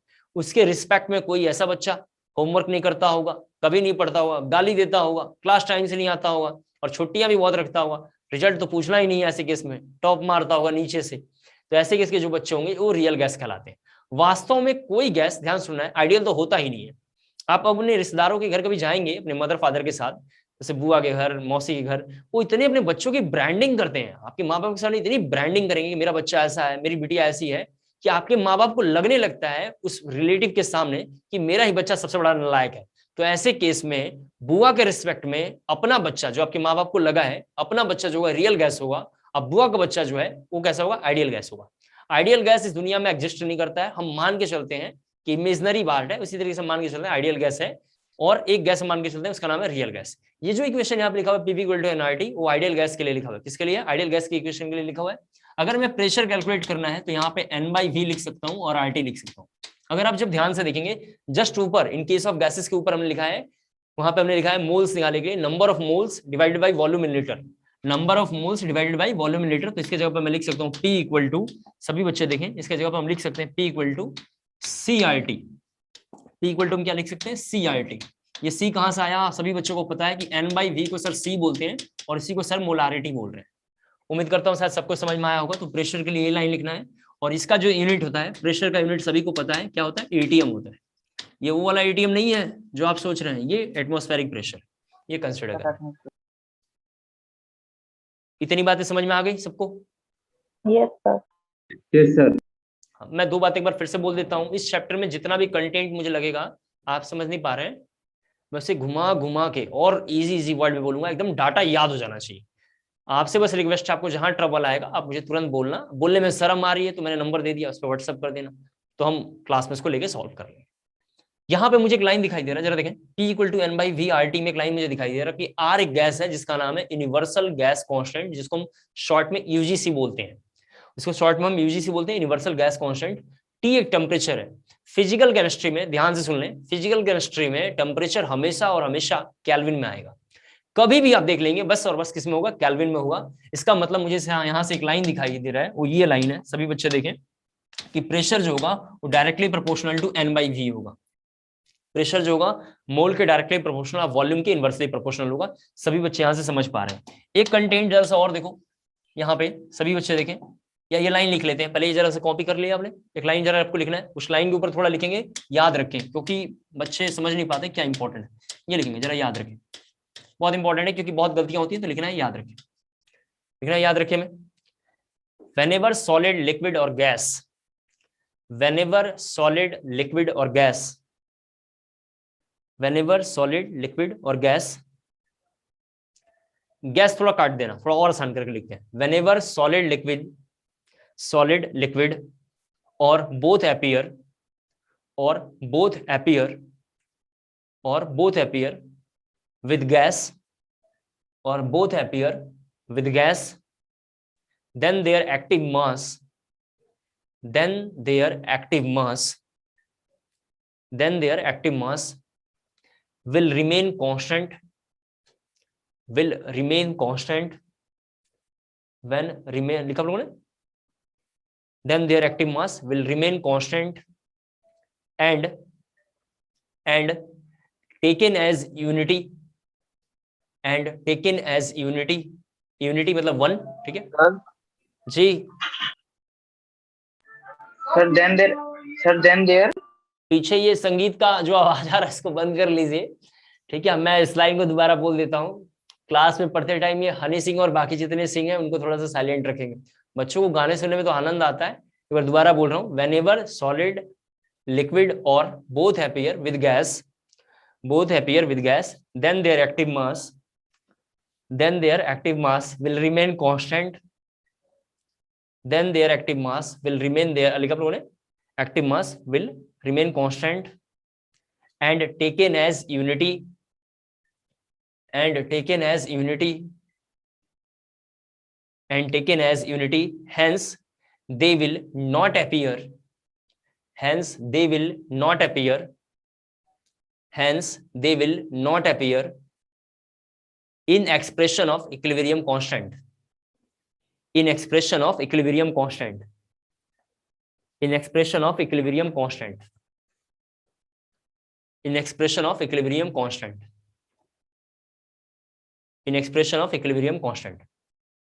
ये लाइन अभी समझ में आएगा, अभी समय इसका आया नहीं है, आएगा थोड़ी देर में, तो देखते हैं। लिख लिया आप लोगों ने? Yes yes sir. Sir. Yes sir. हाँ, बोर्ड पे जरा सभी बच्चे देखें, क्वेश्चन लिखना थोड़ा एनसीईआरटी का, क्वेश्चन है calculate active mass of the following, calculate active mass of the following, calculate active mass of the following. पहला उसमें लिखा हुआ है 2.8 gram of N2, 2.8 gram of N2, 2.8 gram of N2 in 10 liter of container, in 10 liter of container, 10 litre of container. Board पे जरा सभी लोग देखें, करना नहीं है, मैं सॉल्व कर रहा हूं, एक आप कर लेना घर पे। अभी देखो पहला, सभी बच्चे बोर्ड पे देखें, हमारे पास एक्टिव मास निकालने का एक ही फॉर्मूला है जिसका नाम है N/V। तो वॉल्यूम यहाँ पे गिवन है, कितना है 10 लीटर। सभी लोग बोर्ड पे देखें, मुझे बस समझाना है एक एक, और एक एक घर पे होमवर्क करेंगे, ठीक है। यहाँ पे कितना आएगा 10, मुझे ऊपर में मोल निकालना है। क्वेश्चन में मास गिवन है, तो आपको पता है मोल निकालने का फॉर्मूला होता है weight by molecular weight. Weight के बारे में बात करें तो 2.8 है और मॉलिक्यूलर वेट कितना होता है 28। नाइट्रोजन का मास होता है 14 और 2 नाइट्रोजन लिखा हुआ है, तो 14 × 2 करूंगा, कितना होगा 28। नाइट्रोजन का मास होता है 14 और N2 लिखा हुआ था, तो 2 का हमने मल्टीप्लाई किया, कितना आया 28। तो 28 यहाँ पे डिवाइड करेंगे तो कितना आएगा 0.1, तो यहाँ पे कितना आ गया 0.1। तो 0.1 और डिवाइडेड बाई 10, तो 10 से डिवाइड करेंगे तो एक जीरो बीच में आ जाएगा, तो मैं यहाँ पे बोलूंगा इसका जो आंसर आएगा 0.01 मोल्स पर लीटर। कितना आएगा 0.01 मोल्स पर लीटर। दूसरा जरा से मैं बोल रहा हूँ, इसको पहले कॉपी कर लो, दूसरा आप में से कोई सॉल्व करके एग्जैक्ट बताएगा कितना आ रहा है। 16 gram of O2, 16 gram of O2 in 20 litre of container. ये ले लेते हैं आसान सा,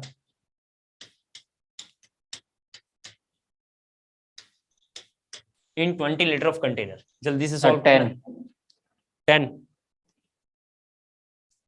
आएगा जी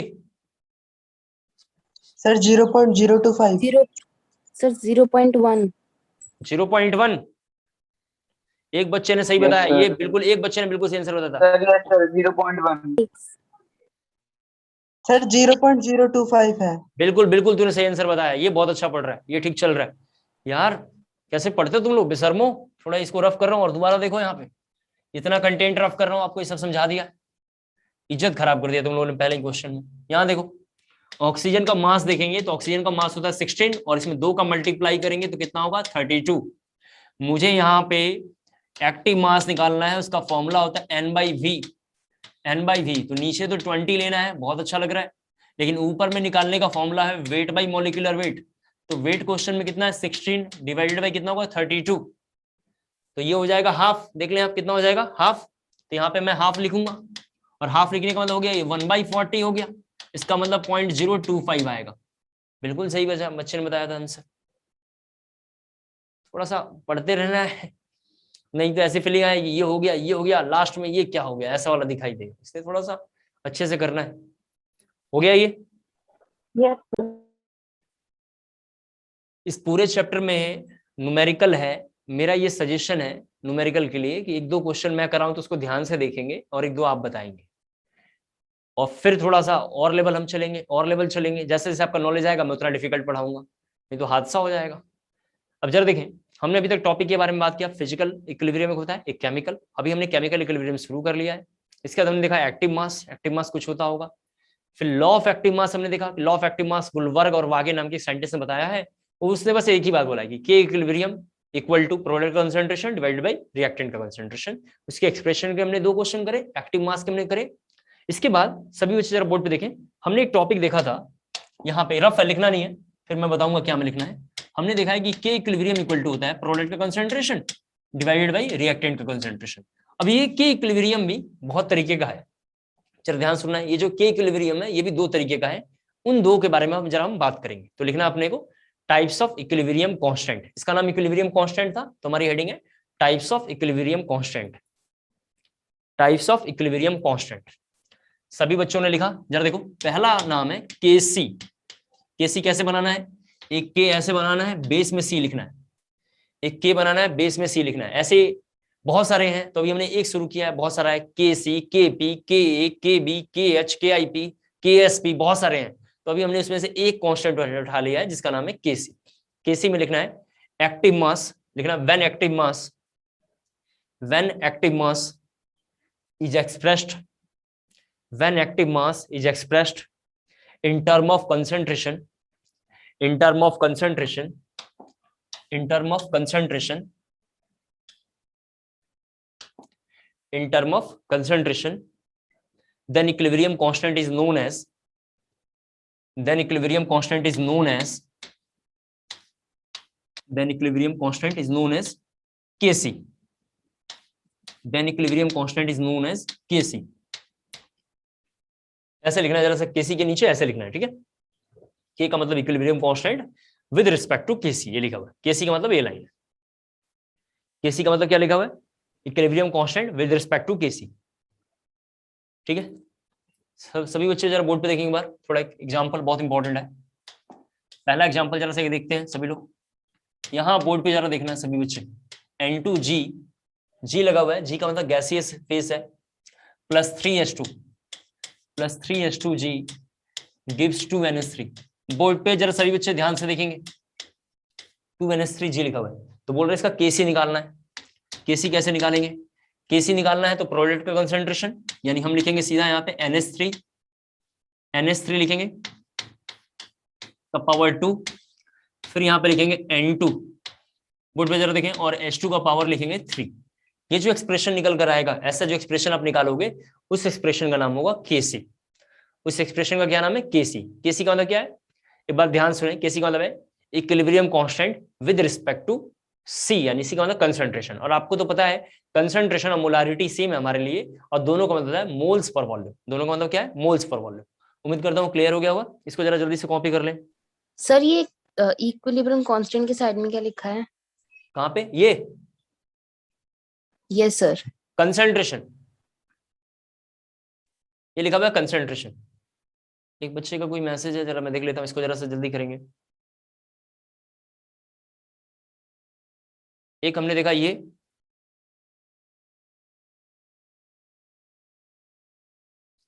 ठीक है। एक बार जरा से देखो, दूसरा एक और है। पहला था Kc, दूसरा अगर हम आगे बढ़ेंगे तो इसको जरा रफ करता हूं, ये हमने कर लिया, ठीक है। दूसरा एक है Kp, Kp लिखा हुआ है, लिखना इसमें, लिखना when am active mass is expressed, when am active mass is expressed in term of partial pressure, in term of partial pressure, in term of partial pressure, then equilibrium constant, then equilibrium constant is known as Kp, then equilibrium constant is known as Kp, Kp। एक बार जरा देखो, Kp में ये line लिखना है आपको थोड़ा base में। K का मतलब है इक्विलिब्रियम कांस्टेंट, और P का मतलब है प्रेशर, P का मतलब है प्रेशर। इसका K का मतलब है इक्विलिब्रियम कांस्टेंट, और P का मतलब है प्रेशर, ठीक है। P का मतलब है प्रेशर, ये आपने कॉपी कर लिया, इसको रफ कर लो, ठीक है। यहाँ जरा सभी बच्चे देखें इसका एग्जांपल। सेम एक्सप्रेशन के लिए ध्यान से देखना है बोर्ड पे, नहीं तो मैं जानता हूं प्रॉब्लम आएगी।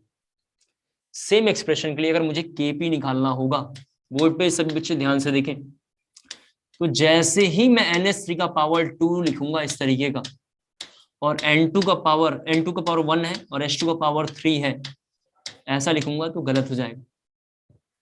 क्यों गलत होगा? बोर्ड पे सब लोग ध्यान से देखें, गलत क्यों होगा? क्योंकि ये जो डिब्बा है ना, इसका मतलब सभी बच्चों को पता हो गया है कि इस डिब्बे का मतलब है N/V। इस डिब्बे को हम एक्टिव मास बोलते हैं, इस डिब्बे को कंसंट्रेशन बोलते हैं, इसको हम लोग मोलारिटी बोलते हैं। इसका फॉर्मूला क्या होता है? N/V। लेकिन हम तो प्रेशर के बारे में बात कर रहे हैं, प्रेशर में वॉल्यूम आता ही नहीं, वॉल्यूम तो लिक्विड का होगा, गैस का तो प्रेशर अगर हमें देखना होगा तो बस प्रेशर देखेंगे। इसका मतलब इसको डिफाइन करने के लिए बुक्स में ऐसा लिखा होगा, Kp इक्वल टू, जरा देखो क्या लिखेंगे, पार्शियल प्रेशर ऑफ अमोनिया, ऐसे लिखेंगे, पार्शियल प्रेशर ऑफ अमोनिया का power 2, partial pressure of H2, फिर लिखेंगे पार्शियल प्रेशर ऑफ, ये लिखा हुआ partial pressure of N2, partial pressure of N2, partial pressure of H2 का पावर Q। इस तरीके से लिखेंगे तो Kp डिफाइन होगा। Kp और Kc में क्या डिफरेंस है? Kp और Kc दोनों इक्विलिब्रियम कांस्टेंट है, बस Kc वाले में ऐसे डिब्बे यूज करते हैं क्योंकि वो लिक्विड और सॉलिड के लिए डिफाइन है, और Kp ऐसे वाले के लिए यूज करते हैं क्योंकि वो पार्शियल प्रेशर के लिए डिफाइन है। इसको जरा कॉपी कर लीजिए, फिर मैं किसी से पूछूंगा वो मुझे समझाएगा। इसको जरा जल्दी से कॉपी कर लीजिए। हेलो जी बोलो। ठीक है,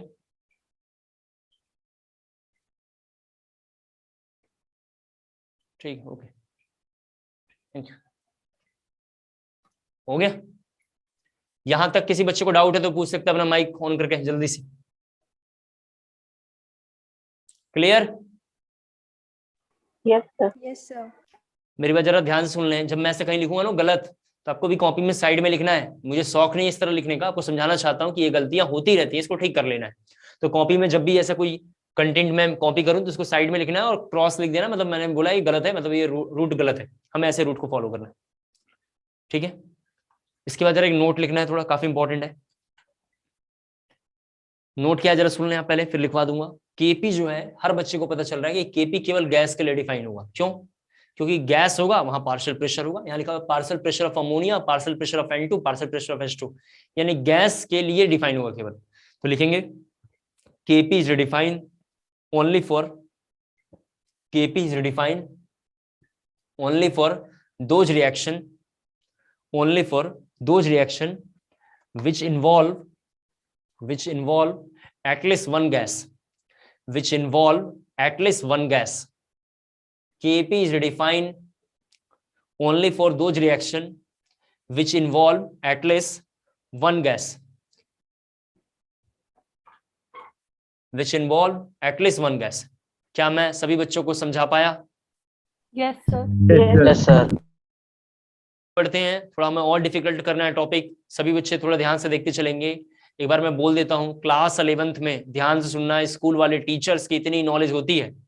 दो बात कभी भी स्कूल में नहीं करना है, आपको ध्यान रखना है। पहला बात, स्कूल के टीचर से पंगा नहीं लेना है, चाहे आप कहीं भी पढ़ते हो। मैं अभी पढ़ के ही आया हूँ +1 +2, ठीक है? 2 किताबें को पढ़ के आके यहाँ पढ़ा देने से कोई ज्ञान ही नहीं हो जाता है। एक बात आप ये समझ लें, कोई टीचर अपने आपको बहुत ज्ञानी बता रहा है, सब फर्जी बात।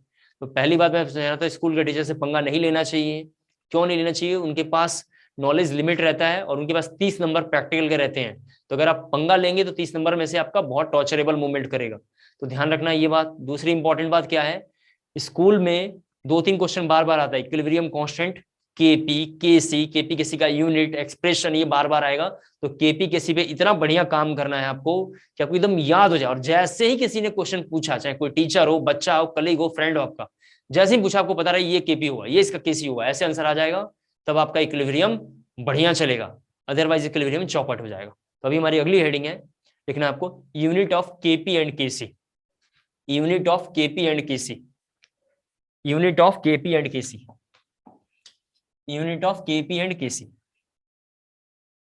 देखते हैं, ठीक है? तो पहला उसमें लिखना, आप फर्स्ट हेडिंग लिखना यूनिट ऑफ केसी। 2 टॉपिक हम करेंगे, यूनिट ऑफ केपी केसी, तो इसमें फर्स्ट हेडिंग है unit of KC. Same question के लिए बार बार देखते हैं, 3-4 हम डिफाइन करेंगे, 2-3 क्वेश्चन हम लास्ट में ट्राई कर लेंगे। यूनिट ऑफ केसी में ये क्वेश्चन सभी बच्चे जरा सा नोट कर लें जल्दी से। सभी बच्चों ने ये क्वेश्चन नोट कर लिया होगा। और इसका जरा देखें केसी, सभी बच्चे बोर्ड पे जरा देखें। आपको तो पता है इसका केसी निकालने के लिए हमें करना है सबसे पहले प्रोडक्ट का कंसंट्रेशन। हमने लिखा NH3 का पावर 2। यहाँ जरा देखें, केसी इक्वल टू लिखूंगा NH3 का पावर 2, प्रोडक्ट का कंसंट्रेशन बार बार रिपीट कर रहा हूं, डिवाइडेड बाई रिएक्टेंट का कंसंट्रेशन। आप सभी में से सबको पता है रिएक्टेंट का कंसंट्रेशन ऐसा होगा। अगर मैं केसी का यूनिट लिखूं, सभी बच्चे ध्यान से देखें, तो ऊपर में होगा, ऊपर में जरा देखें मोल्स पर लीटर। सभी बच्चे बोर्ड पे जरा देखना है, कॉपी तो करना है लेकिन बोर्ड पे देखें। मोल्स पर लीटर का स्क्वायर होगा। कैसे पता चला सर मोल्स पर लीटर होगा? इस डिब्बे का स्क्वायर ब्रैकेट का मतलब है मोल्स पर लीटर। क्या है? Active mass. क्या है? कंसंट्रेशन। क्या है? मोलारिटी। सब एक ही चीज है। इसके जगह पर हमने लिखा मोल्स पर लीटर, अब पावर में 2 लिखेंगे और नीचे में आएंगे तो अगेन हमारे पास है मोल्स पर लीटर, लेकिन N2 का कुछ भी पावर नहीं है। N2 का यहाँ पावर दिखाई नहीं दे रहा है, इसमें पावर 3 था, इसमें पावर 2 था, तो हमने ऐसा लिखा H2 का पावर 3 है, तो अगेन मैं यहाँ पे आऊंगा और लिखूंगा मोल्स पर लीटर का पावर Q। ये मोल्स पर लीटर जरा सा देखें, मोल्स पर लीटर का पावर Q इस तरह लिखूंगा। उम्मीद करता हूँ सभी बच्चों को समझ में आ रहा होगा। तो यहाँ से मैं केसी निकालू अगेन, तो मोल्स पर लीटर नीचे में 4 हो गए। सभी बच्चे बोर्ड पे देखें, मोल्स पर नीचे में कितने हैं? 4 हो गए। जब पावर सेम, जब सुन ले, जिसका बेस सेम होता है पावर ऐड हो जाता है। ये हमारा मैथमेटिकल रूल है, जिसका बेस सेम होता है उसका पावर ऐड होता है। तो नीचे में पावर की वैल्यू 4 है और ऊपर में पावर की वैल्यू कितनी है? 2 है। सभी बच्चे जरा सा देखें, ऊपर में पावर की वैल्यू कितनी हो गई? 2 हो गई है। तो ऐसे केस में जो इसका यूनिट होगा वो होगा moles per litre, moles per litre power -2। उम्मीद करता हूं सभी बच्चे समझ गए होंगे। क्लियर है इतनी बातें? Yes, sir. हाँ, इसको जरा जल्दी से कॉपी करना है आपको।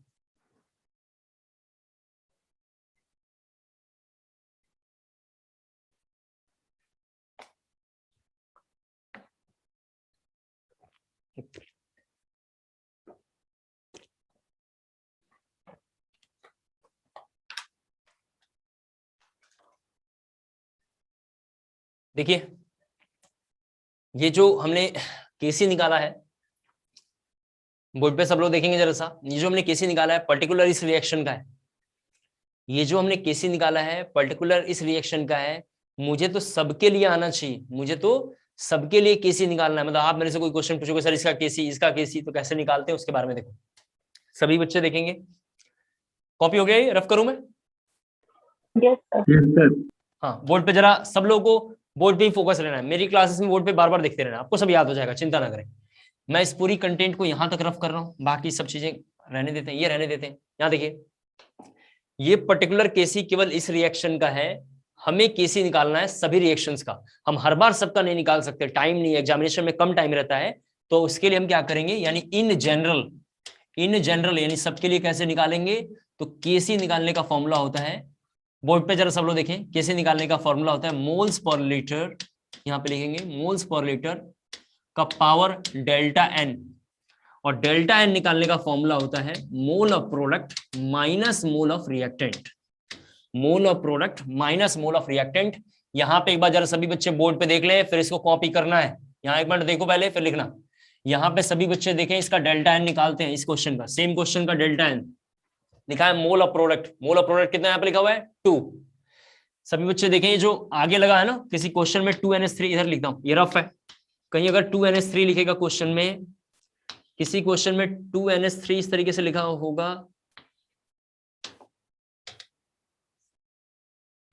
देखिए ये जो 2 लगा रहता है इसको पढ़ते हैं मोल, इसको पढ़ते हैं स्टाइचियोमेट्रिक कोएफिशिएंट। ये सब इंफॉर्मेशन साइड में लिखना चाहिए, इसको बोलते हैं स्टाइचियोमेट्रिक कोएफिशिएंट। थोड़ा कलर चेंज हो रहा है अपने आप, इसको थोड़ा ठीक कर लेना। और जो बेस में लिखा होता है, नीचे लिखा रहता है, उसको पढ़ते हैं मॉलिक्यूल, उसको हम क्या पढ़ते हैं मॉलिक्यूल।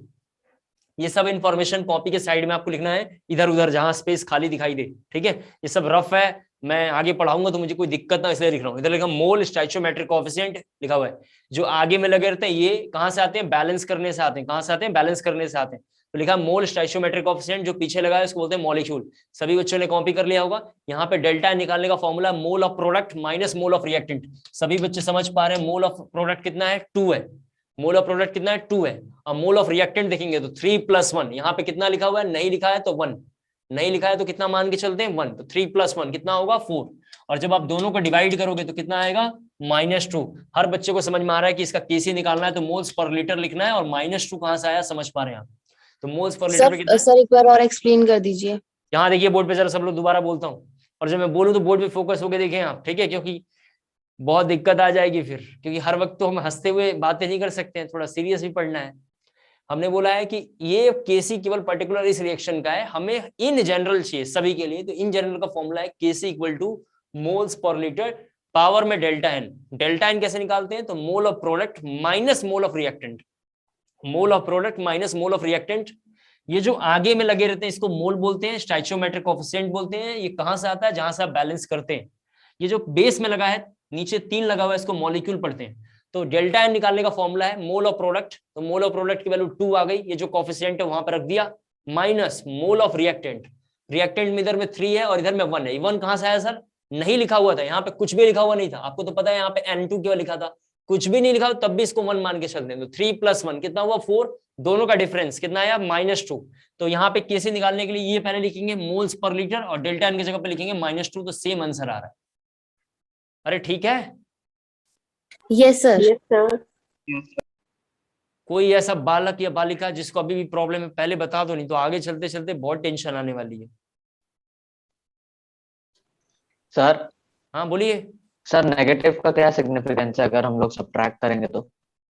मैंने अभी ये बोला क्या कि क्या सिग्निफिकेंस है, जितना बोलूं उतना ही पूछना है, अभी उसका समय आया नहीं है, ठीक है। उसका समय आएगा कल की क्लास में, उसको बोलते हैं delta N G less than 0, greater than 0, equal to 0। अभी हमने डेल्टा एन जी के बारे में कोई बातचीत नहीं करी, तो आप अभी कुछ ना पूछें। अभी मैंने पूछा इसमें केवल डाउट है, ये पूछेंगे बस, ठीक है। सर अगर ये 2NH3 RHS LHS पे आ जाए, मतलब रिएक्टेंट की साइड पे आ जाए तो? ये वही क्वेश्चन है जो अभी थोड़ी देर पहले किसी ने पूछा था कि सर इसका सिग्निफिकेंस क्या है, उस समय आएगा तो दोनों टॉपिक अपने आप हो गए होंगे। ठीक है, अभी आपने जैसे पूछा क्रॉस क्वेश्चन क्यों कर लेते, कोई बात नहीं। आपने पूछा कि सर अगर ये जरा देखो, सब इनने पूछा क्वेश्चन कि सर ये इधर आ जाए और ये दोनों इधर आ जाए, हमने ऐसी कोई बात नहीं बोली है, हमने केवल इसमें पूछा क्लियर है तो आपको बताना था यस और नो। फिर भी मान लेते हैं किसी बच्चे ने इधर रख लिया इधर रख लिया, तो डेल्टा एन की जो वैल्यू होगी वो +2 हो जाएगी। कोई बात नहीं, इसको इधर लिखता हूँ। पहले मैं जितना लिखूं उतना ही बताना है आपको, नहीं तो मुझे पता है ना आगे चल के ये भी खराब होगा और वो भी खराब होगा। यहाँ देखिए N2 + 3H2, डेल्टा एन निकालो, आ जाओ यहाँ पे सभी बच्चे देखें, यहाँ पे 3 + 1 कितना हुआ 4, और यहाँ पे -2 कितना आया +2, इसमें डेल्टा N2 +2 आ गया। सही है ऐसा? Yes sir. हाँ, मैं जितना बोलूंगा ना उतना ही पूछना है। अच्छा, आगे क्यों नहीं पूछना है उसका रीजन ये है कि हम कमिंग क्लास में delta N G equal to 0 पूरा डिटेल में पढ़ेंगे, फिर लेस देन पढ़ेंगे। लेस देन का केस था और ये वाला जो केस है ये ग्रेटर देन वाला केस है, तो हम एक एक करके इन सबों को फिर से डिटेल में पढ़ेंगे। अभी हम केवल क्या देख रहे हैं, केपी क्या होता है देख लिया, केसी क्या होता है देख लिया, उसका यूनिट क्या है वो देखेंगे, इनका यूजेस क्या है वो देखेंगे, और फिर इनको सेपरेट सेपरेट करके पढ़ेंगे, तब हमारा इक्विलिब्रियम कंप्लीट हो जाएगा। चले आगे। Yes sir. चलो लिखना है यूनिट ऑफ केपी, लिखना है अगली हेडिंग यूनिट ऑफ केपी। कई बार आप जो क्वेश्चन पूछते हैं हो सकता है आप वही पूछना चाहते हैं जो मैं पढ़ाना चाहता हूं, तो मुझे पहले पढ़ाने दिया जाए। तो हमारा अगली हेडिंग है unit of KP, unit of KP. ये तो सारा ऑफ हो गया, चलो कोई बात नहीं। देखो यहाँ देखिए सभी बच्चे सेम ले लेते हैं gas, N2 + 3H2 gives 2NH3 gives 2NH3।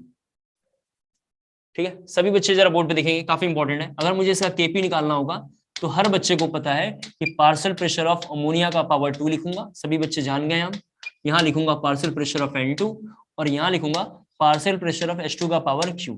हर बच्चे को ये बात पता है। अब यहाँ से मैं केपी निकालूंगा, तो केपी निकालने का फॉर्मूला होता है एटीएम का स्क्वायर होगा। सबको समझ में आ रहा होगा, क्योंकि केपी के लिए पार्शियल प्रेशर का यूनिट होता है एटीएम। यहाँ लिखूंगा एटीएम का स्क्वायर, नीचे एक एटीएम इधर लिखना है और एक एटीएम का क्यू इधर लिखना है। तो नीचे में 4 एटीएम है और ऊपर में 2 एटीएम है। तो सभी बच्चों को समझ में आ रहा होगा केपी इक्वल टू होगा एटीएम का पावर -2।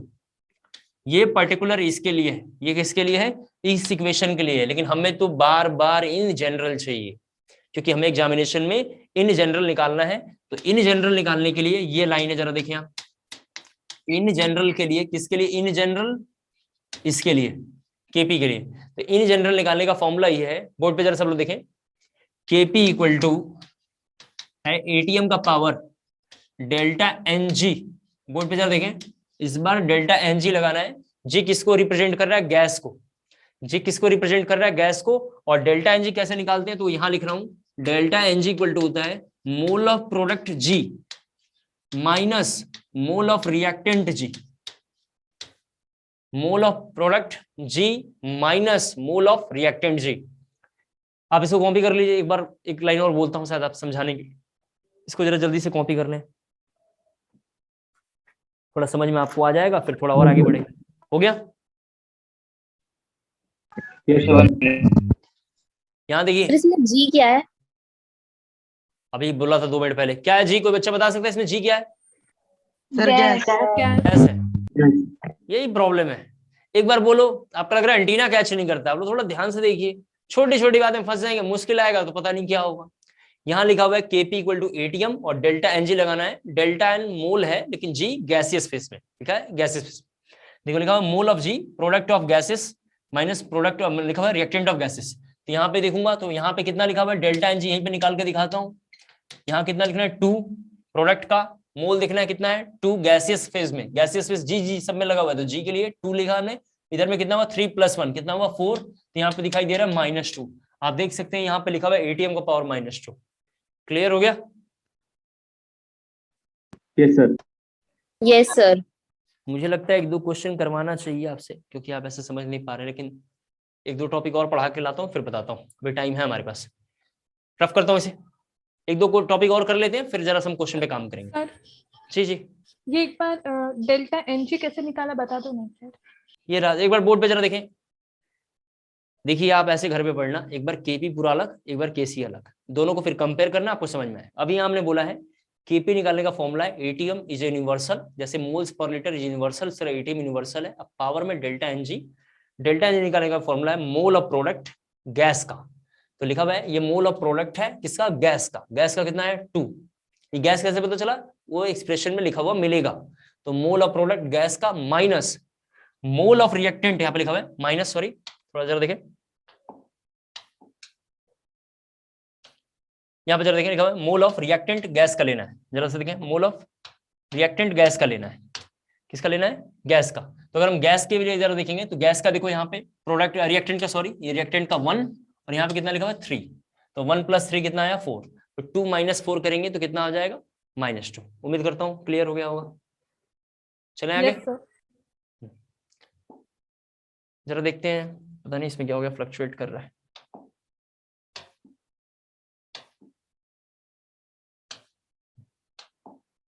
देखिए स्क्रीन दिख रहा है ना आपको? हाँ यस सर। ठीक है। एक बार जरा सभी बच्चे देखें, आगे हम लोग करेंगे। हमारी अगली हेडिंग है रिलेशन बिटवीन केपी एंड केसी। इन दोनों में क्या रिलेशन है जरा इसको देखते हैं। तो लिखना है आपको heading relation between KP and KC. सभी बच्चे जरा नोट करेंगे relation between KP and KC. सबसे पहली बात है केपी केसी में रिलेशन वही निकलेगा, सुन लें आप, केपी और केसी में वही रिलेशन निकलेगा जहां कम से कम एक गैस होना चाहिए, क्योंकि केपी वही काम करता है जहां पे गैस होता है। केपी आज की क्लास में हमने देखा है वही काम करता है जहां पे गैस है, लिखवाया है नोट में मैंने, वरना वो काम नहीं करेगा।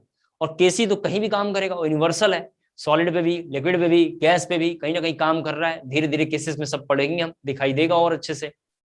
तो केपी केसी के बीच में मिनिमम एक गैस होना चाहिए। तो हमें ये लाइन लिखना है, लिखना है वहां पे this is applicable only for, this is applicable only for, this is applicable only for those reaction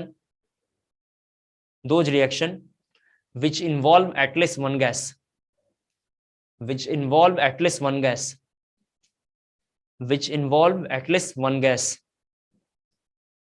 which involve at least one gas।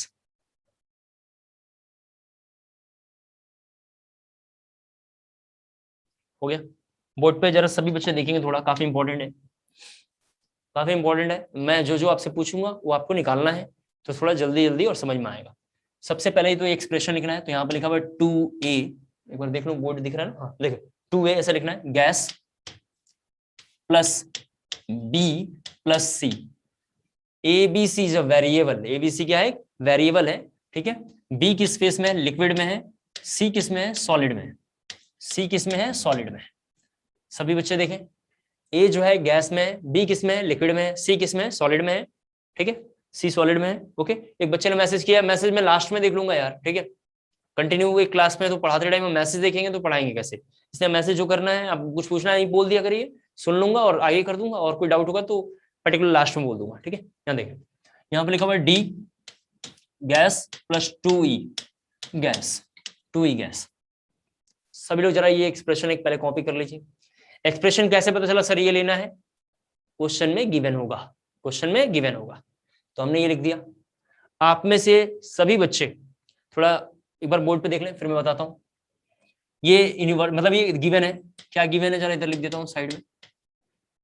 Given है वॉल्यूम लीटर में, ये पहले से गिवन है वॉल्यूम लीटर में। बोर्ड ब्लर क्यों हो रहा है यार, वेट करें जरा सा, पता नहीं कैसे ब्लर हो रहा है, ठीक हो गया। वॉल्यूम लीटर में जैसे देखो यहाँ पे लिखा हुआ है टेम्परेचर की वैल्यू जो है टी टेम्परेचर है। यहाँ पे टेम्परेचर की वैल्यू सबको पता है फिजिकल केमिस्ट्री में किस में होता है, केल्विन में होता है। टेम्परेचर की वैल्यू पूरी फिजिकल केमिस्ट्री में किस में होगा, केल्विन में होगा। आपको तो पता है कि अगर ये सिस्टम इक्विलिब्रियम में है, इक्विलिब्रियम में कैसे पता चला इक्विलिब्रियम में है, डबल एरो, डबल एरो कहीं लिखा है मतलब इक्विलिब्रियम होगा, सिंगल एरो मतलब वो इक्विलिब्रियम पे नहीं है। जब भी कोई सिस्टम इक्विलिब्रियम पे होगा तो दो खासियत, डबल एरो, दूसरी खासियत क्लोज कंटेनर। क्या होना चाहिए, क्लोज कंटेनर। तो बुक्स में ऐसे लिखा होगा सीसी, सीसी का मतलब सभी बच्चे अब समझ पाएंगे, बार बार क्वेश्चन में लिखा होगा क्लोज कंटेनर। तो ये इंफॉर्मेशन गिवन है, वॉल्यूम लीटर है, टेम्परेचर केल्विन में है और क्लोज कंटेनर में है, और ये पहले से लाइन आपको गिवन है, ठीक है। ये एक्सप्रेशन पूरा गिवन है। आप में से कोई भी बच्चा डेल्टा एनजी बताएगा कितना होगा, इसका डेल्टा एनजी बताना है आपको कितना होगा, जो मैं यहाँ पे निकालूंगा। डेल्टा एनजी मुझे चाहिए, कोई आप में से बता पाएगा तो मैं समझ लूंगा थोड़ा सा मेरा मेहनत सफल हो पाया है। सर 1 डेल्टा एनजी की वैल्यू 1 एक ने बोला, और सर -1 1 सर 1 यही रहना है। -1 सर -1 बहुत सर अच्छा, -1 बहुत अच्छा, क्लास में ही रहना है, आ जाओ यहाँ पे। डेल्टा एनजी का मतलब क्या है, मोल ऑफ निकालना है गैस में, मोल निकालना है गैस का, चेंज इन मोल, डेल्टा का मतलब है चेंज इन मोल गैस में। तो यहाँ पे 1 और यहाँ पे 2, कितना लिखूंगा मैं यहाँ पे 3, ये 2 + 1 3 लिखूंगा। लेकिन सभी बच्चे यहाँ पे देखें, गैस में तो केवल एक यही है ना यार, यहाँ पे ये दोनों तो लिक्विड और सॉलिड में है। Yes, sir. मुझे गैस के लिए निकालना है, दो बातें ध्यान से सुने, यहाँ पे गैस में केवल ये लाइन है और ये दोनों लिक्विड और सॉलिड में है, तो यहाँ पे हम सीधा सीधा केवल क्या लिखेंगे 2 और इसकी वैल्यू होगी 1। सर आपने बी और सी को एज्यूम क्यों नहीं किया सर? वो मैंने इसलिए एज्यूम नहीं किया बी और सी के लिए कि बी लिक्विड में है और ये सॉलिड में, और डेल्टा एनजी केवल और केवल गैस के लिए डिफाइन। क्या इतनी बातें क्लियर हो गया पहले ये बताइए? Yes sir. Yes, sir. जरा सभी बच्चे नोट्स में एक लाइन मैंने लिखवाया था, whenever solid liquid both appear, जरा वहां कहीं लाइन ढूंढे जल्दी से, मैंने इस लाइन के ऊपर लिखवाया था, याद रखें जरा जल्दी से, वहां पहुंचे, उसका टाइम आ गया।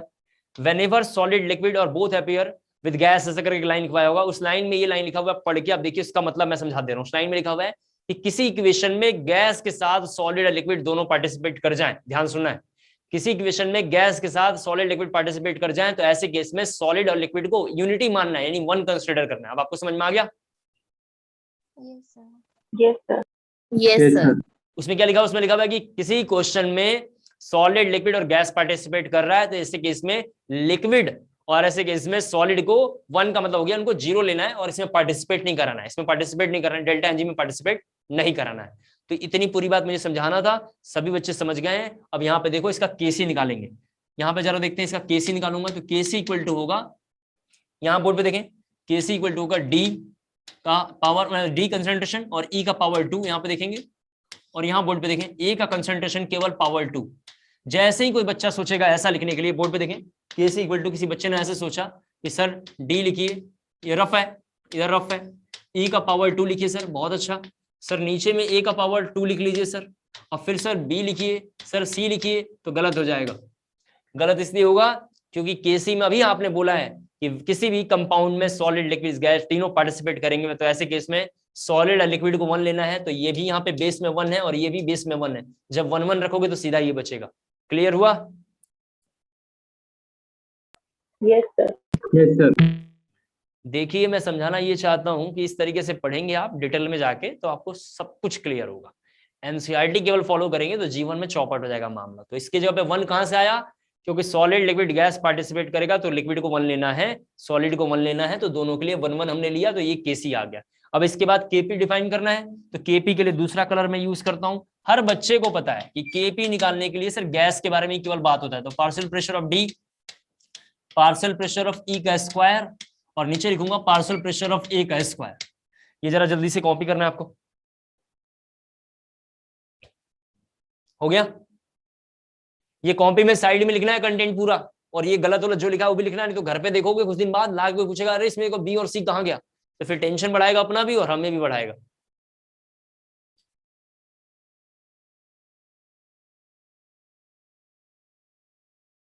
चलते हैं थोड़ा आगे, लिखना है इसमें थोड़ा सा, according to ideal gas equation, इसके नीचे लिखना है, यहां सब लिखना, according to ideal gas equation, according to ideal gas equation PV equal to nRT, according to ideal gas equation PV equal to nRT, according to ideal gas equation PV equal to nRT. Rough करता हूं, सभी बच्चे देखें जरा सा, इतना बातें rough कर लेता हूं, थोड़ा सा कंटेंट, ये पूरा कंटेंट मुझे रफ करना है।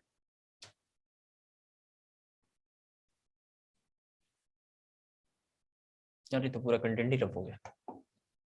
देखिए जरा पूरा लाइन लिखता हूं, 2A gas, B liquid, C solid, D gas, 2E gas, delta NG equal to 1। सभी बच्चे बोर्ड पे देखें, ये आपको लिखना नहीं है, ये आपके पास है, मैं थोड़ा रफ हो गया था दोबारा लिखा मैंने। इसके बाद हमने लिखा था according to ideal gas equation PV equal to nRT. सभी बच्चे जरा बोर्ड पे देखें, आइडियल गैस इक्वेशन किस पे अप्लाई हुआ, तो सबसे पहले ए पे होगा। आइडियल गैस इक्वेशन बोर्ड पे जरा देखें किस पे अप्लाई हुआ, ए पे होगा, क्योंकि ए क्या है, गैस है। और जैसे ये अप्लाई होगा तो पीवी इक्वल टू एनआरटी में मैं लिखूंगा पी ए वी, यहाँ बोर्ड पे देखना है। पीवी इक्वल टू एनआरटी में मैं लिखूंगा पी ए वी, वॉल्यूम है, वी लिखूंगा इस तरीके से, इक्वल टू क्या लिखूंगा, N A V, N A R T, sorry N A R T, ये क्या है, एन ए आर टी। यहां से मैं ऐसे भी लिख सकता हूं P A equal to N A by V R T. कोई आपत्ति नहीं आना चाहिए, सभी बच्चे देखते हुए चलें, किसी को कोई प्रॉब्लम नहीं होना चाहिए। फिर मैं यहां से पी ए इक्वल टू लिख सकता हूं, पी ए इक्वल टू लिख सकता हूं concentration of C R T, concentration of C R T लिख सकते हैं ऐसा। कोई मुश्किल बात तो बोली नहीं अभी। Yes sir. ये रखेंगे एन बाई वी को सी लिख सकते हैं, concentration of C. Yes sir. इसके अगला गैस केवल सीधा और सीधा ई पे अप्लाई होगा, ये दोनों, ये तो खत्म, ये खत्म, सीधा डी पे अप्लाई होगा। सॉरी पहले तो डी पे देखते हैं, तो PD V equal to N D R T. तो यहां से PD equal to N D by V R T लिखेंगे, N D by V R T ये लिखा हुआ है। फर्दर यहां से फिर आगे बढ़ेंगे तो मैं लिखूंगा PD equal to concentration of D और आर टी लिखेंगे। फिर इसी तरीके से अगला हमारा अप्लाई होगा ई पे, तो मैं यहाँ पर लिखूंगा पी। सर इसमें बोलिए सर आपने पीडी इक्वल्स टू डीआरटी लिख दिया, कंसंट्रेशन ऑफ डीआरटी। हाँ तो पीडी ऊपर सर ए होगा, ऊपर तो ए होगा फिर। सर ऊपर सी लिखा है आपने कंसंट्रेशन। सॉरी ये ए है, सॉरी थोड़ा मैंने कंसंट्रेशन का सिंबल ही सीधा लिख दिया, ये ए है, ये ए है। मैंने सी कंसंट्रेशन के लिए डायरेक्ट रख दिया था, लेकिन ये ए है, ठीक है, एक ही बात था, वैसे कोई बात नहीं। यहाँ जाए, ये लिखा हुआ है एन ई आर टी, देख लें यहाँ पे एन ई आर टी हो जाएगा। तो यहां से मैं लिखूंगा PE equal to N E by V R T. तो यहां से मैं निकालूंगा पीई इक्वल टू हो जाएगा concentration of D, concentration of E R T. उम्मीद करता हूं सब लोगों को क्लियर हो गया होगा। सही है सर? Yes sir. लिखना है इसके बाद जरा सा एक लाइन, मेरे पास बोर्ड छोटा है तो मैं जरा बोल रहा हूँ उसको लिखें। सब्स्टिट्यूट लिखने के बाद substitute P A comma P D comma PE, ऐसे लिखना है। यहाँ बोर्ड पे देखें P A comma P A comma P D comma PE, यहाँ पर लिखा हुआ P A comma P D comma PE in expression of Kp, in expression of Kp, in expression of Kp, in expression of Kp. सभी बच्चे board पे जरा देखें KP का एक्सप्रेशन सभी लोगों को पता है कि केपी इक्वल टू है पी डी पीई का स्क्वायर और नीचे है पी ए का स्क्वायर। केपी का एक्सप्रेशन ये है, सभी को पता है। तो केपी में ये तीन कांस्टेंट रखना है। तो मैं अभी इसको थोड़ा यहां से यहां तक रफ कर लेता हूं, थोड़ा समझाने के लिए। यहां से यहां तक ऐसे रफ कर लेता हूं, कोई आपत्ति नहीं आना चाहिए। ये पूरा लाइन सॉरी थोड़ा सा रफ किया था, लेकिन ठीक से देखिए यहां से यहां तक हमने रफ कर लिया। इसमें तीन कांस्टेंट रख देंगे। तो यहाँ पे पहले मैं पीडी का रखूंगा, तो केपी इक्वल टू मैं लिखूंगा, यहां लिखता हूं केपी इक्वल टू लिखूंगा पीडी, यहाँ सॉरी डी आर टी। सही है सर? यहां देखना बोर्ड पे सभी लोग। फिर concentration of E R T का होल स्क्वायर। सर आपने ये कैसे लिख दिया, समझ में नहीं आया? पीडी की जगह पे ये डाटा लिखना है, पीडी की जगह पे ये डाटा और पी की जगह पे सेम डाटा ये, और आर टी का स्क्वायर करेंगे, पूरा होल स्क्वायर है ये। और नीचे लिखूंगा concentration of A R T का होल स्क्वायर। क्या इतनी बातें आपको समझ में आ रही हैं? Yes sir. Yes sir. Yes sir. देखिए मैं फॉर्मूला आपको रटाना नहीं चाहता हूं, मैं चाहता हूं एकदम इतना इजी पढ़ें एग्जाम में सबसे अधिक नंबर है। उसका बस एक ही तरीका है, डिटेल में जाके पढ़ो। अभी मैंने ये समझाया, इसमें सभी बच्चों को समझ में आ रहा है कि आरटी कॉमन है और आरटी हम बाहर निकाल देंगे। और जैसे ही हम आरटी बाहर निकालेंगे तो यहाँ के बाद मेरे पास स्पेस, इसलिए मैं यहाँ लिख रहा हूँ केपी इक्वल टू होगा concentration of D, concentration of E का whole square, concentration of A का होल स्क्वायर इनटू नीचे में आरटी जरा देख लीजिए और ऊपर में आरटी देख लीजिए। नीचे में आरटी सभी बच्चे जरा सा देख लें, नीचे में आरटी देख लेंगे और ऊपर में आरटी देख लेंगे। दोनों को मल्टीप्लाई डिवाइड करेंगे तो केवल और केवल बचा आरटी। ऊपर में आरटी कितना है 3, नीचे में आरटी कितना है 2। RT का स्क्वायर जैसे देख ली 2 और एक 1 3 और यहाँ पे कितना है 2, तो एक बचा RT। जब हम ध्यान से देखेंगे, सभी बच्चे जब ध्यान से देखेंगे, मैं दूसरा कलर एक आइडेंटिफाई कर रहा हूँ यहाँ पे, जब आप ध्यान से देखोगे तो ये जो स्पेस है, ये जो स्पेस है, ये लिखा हुआ है KP इक्वल टू KC, क्या कहते हैं इस पूरे कंटेंट का नाम KC था। सभी बच्चे बोर्ड पे देखें, इसका नाम KC था, आपने निकाला अपने डेरिवेशन में, ऊपर देखिए सबसे पहले KC का एक्सप्रेशन निकाला था अभी थोड़ी देर पहले। इस पूरे कंटेंट का नाम KC है, इनटू मैं RT लिख सकता हूँ। क्लियर हो पाया? Yes sir. Yes sir. Yes sir. देखिए मैं फिर से एक बार रिपीट कर रहा हूँ, यूनिट ऑफ KP KC निकालना आसान था। रिलेशन बिटवीन KP KC के लिए कोई इक्वेशन है, जो ये इक्वेशन है, हमें कायदे से डेल्टा N निकालना चाहिए था। डेल्टा NG निकालने के लिए गैस का मोल, फिर गैस का मोल, गैस का मोल यहाँ पे लिखा हुआ है 2 + 1 3 लिखा हमने इधर, और इधर में केवल 2 है। सर आपने इनको क्यों लिखा? सॉलिड लिक्विड को एज्यूम नहीं करते हैं क्योंकि गैस स्पेस में नहीं है, तो डेल्टा NG की वैल्यू 1 आ गई। इसके बाद इसी इक्वेशन का हमने KC निकाला, इसी इक्वेशन का हमने KP निकाला, फिर हमने क्या किया, गैस इक्वेशन अप्लाई करके पहले हमने ये 3 निकाला, PA PD और PE, इसको उठा के KP के इक्वेशन में रखा। KP का इक्वेशन यहाँ पे हमने दोबारा जानबूझ के लिखा है, KP की इक्वेशन में रखा तो सेम डाटा आया, इसमें से RT केवल बच गया तो वहां लिखा। जब हमने ध्यान से देखा तो KC का एक्सप्रेशन यही आया हुआ है, तो हमने लिखा KP = KC = RT, KP = KC × RT। Clear हो गया इतनी बातें पूरा? Yes sir. किसी बच्चे को डाउट है तो जरा मुझे बता दे, क्योंकि जैसे मैं क्वेश्चन लिखूंगा पूछा तो गुस्सा आ जाएगा, क्योंकि इतने मेहनत के बाद बोला कि सर ये नहीं आया, तो पता नहीं वो क्यों आया, ये समझ में नहीं आएगा। इससे कोई डाउट किसी बच्चे का? No sir. ठीक है, अब जरा एक इंपॉर्टेंट बात ध्यान से देखें, ये तो केवल इस एक्सप्रेशन का है ना, ये जो हमने KP KC खेल रहे हैं ये सब क्या है, इस एक्सप्रेशन का है। हमें तो इन जनरल चाहिए, हर वक्त हमें इन जनरल चाहिए, तो हम इन जनरल कैसे निकालेंगे? तो इन जनरल के लिए सभी बच्चे बोर्ड पे यहाँ देखें, ये तो पर्टिकुलर इसके लिए है, ये जो इक्वेशन है, तो इन जनरल के लिए हम क्या करेंगे, यहाँ लिखा हुआ है इन जनरल, सभी बच्चे बोर्ड पे देखें, इन जनरल निकालने का फॉर्मूला है KP = KC × RT का पावर डेल्टा NG। इस क्वेश्चन में सभी बच्चे देख लें डेल्टा NG की वैल्यू कितनी है, डेल्टा NG की वैल्यू कितनी है 1। आप यहाँ पे देखो RT की वैल्यू भी कितनी है 1, लिखा हुआ नहीं है लेकिन इसका मतलब कितना है 1। क्लियर हो पाया? Yes sir. Yes sir. In general हमें बार बार डाटा चाहिए, इन जनरल का फॉर्मूला है कि KP = KC × RT delta NG, और डेल्टा NG का फॉर्मूला है पावर में 1, यानी डेल्टा NG इस इक्वेशन के लिए 1 आया है। अब मैं बहुत सारे क्वेश्चन करवाता हूं 3-4 करके, तब थोड़ा आइडिया आपको आ जाएगा। इसको कॉपी आपने कर लिया होगा, थोड़ा सा रफ करो इधर कंटेंट। Yes sir. ये मैं लाइन जरा रफ कर रहा हूं क्योंकि ये सब काम का नहीं है। अब थोड़ा और आगे देखते हैं, ये ऊपर का भी रफ हो गया, कोई बात नहीं। यहाँ देखो अब इसका काम है, यहाँ जरा सभी बच्चे बोर्ड पे जरा देखें, KP = KC × RT delta NG। अब इसके बारे में जरा सभी बच्चे यहाँ बोर्ड पे देखें। अब जो सिग्निफिकेंस एक बच्चे ने पूछा था, उसका सिग्निफिकेंस का टाइम तो आ गया, लेकिन वो मुझे लगता है कि अब अगली क्लास में हो पाएगा, क्योंकि अब इसी में बहुत टाइम लगने वाला है। यहाँ देखो, यहाँ लिखना है इस इक्वेशन में वेयर, ऐसे लिख देता हूँ, वेयर T = टेम्परेचर है, और आपको पता है कि टेम्परेचर किस में लेना है, केल्विन। इस इक्वेशन के नीचे लिखना है, यहाँ पे स्पेस नहीं, मैं यहाँ लिख रहा हूँ T = टेम्परेचर, टेम्परेचर किस में लेना है, केल्विन में, एकदम ध्यान रखना है। R का मतलब लिखा हुआ है UGC, यूनिवर्सिटी ग्रांट कमीशन, गलत, यूनिवर्सल गैस कांस्टेंट। क्या नाम है, यूनिवर्सल गैस कांस्टेंट, और ये डाटा होता है 0.08। R का डाटा कैसे आया, ये कांस्टेंट वैल्यू है जिसका नाम है यूनिवर्सल गैस कांस्टेंट, जिसका 0.08।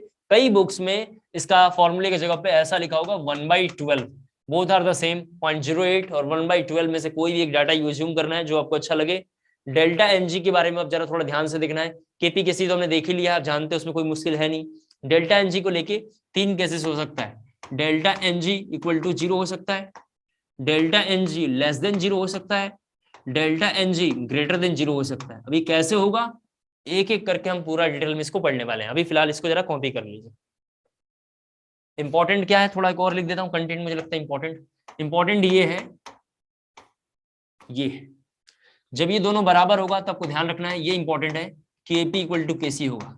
स्कूल के टीचर यही से फालतू क्वेश्चन पूछते हैं, डेल्टा NG 0, बताओ बेटा KP की क्या होगा, KP KC में रिलेशन, तो आपको ध्यान रखना है KP और KC बराबर होगा।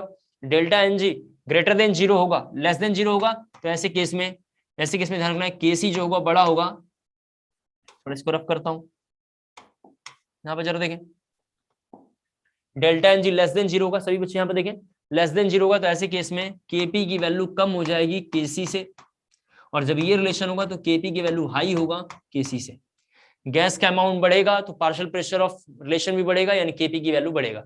ये 3 रिलेशन बोर्ड में क्लास 11th में स्कूल में पूछा जाएगा, या स्कूल के टीचर पूछते रहते हैं। हमने आज की क्लास में क्या क्या देख लिया, रिकॉल कर लेते हैं 5 मिनट, फिर हम थोड़ा और आगे बढ़ेंगे। सबसे पहली बात है, 2 तरीके का रिएक्शन है, रिवर्सिबल, इरिवर्सिबल, जिसमें से हमारे बस काम का रिवर्सिबल है, क्योंकि हमें डबल एरो चाहिए, डबल एरो बस रिवर्सिबल के पास, इरिवर्सिबल हमारे काम का नहीं है।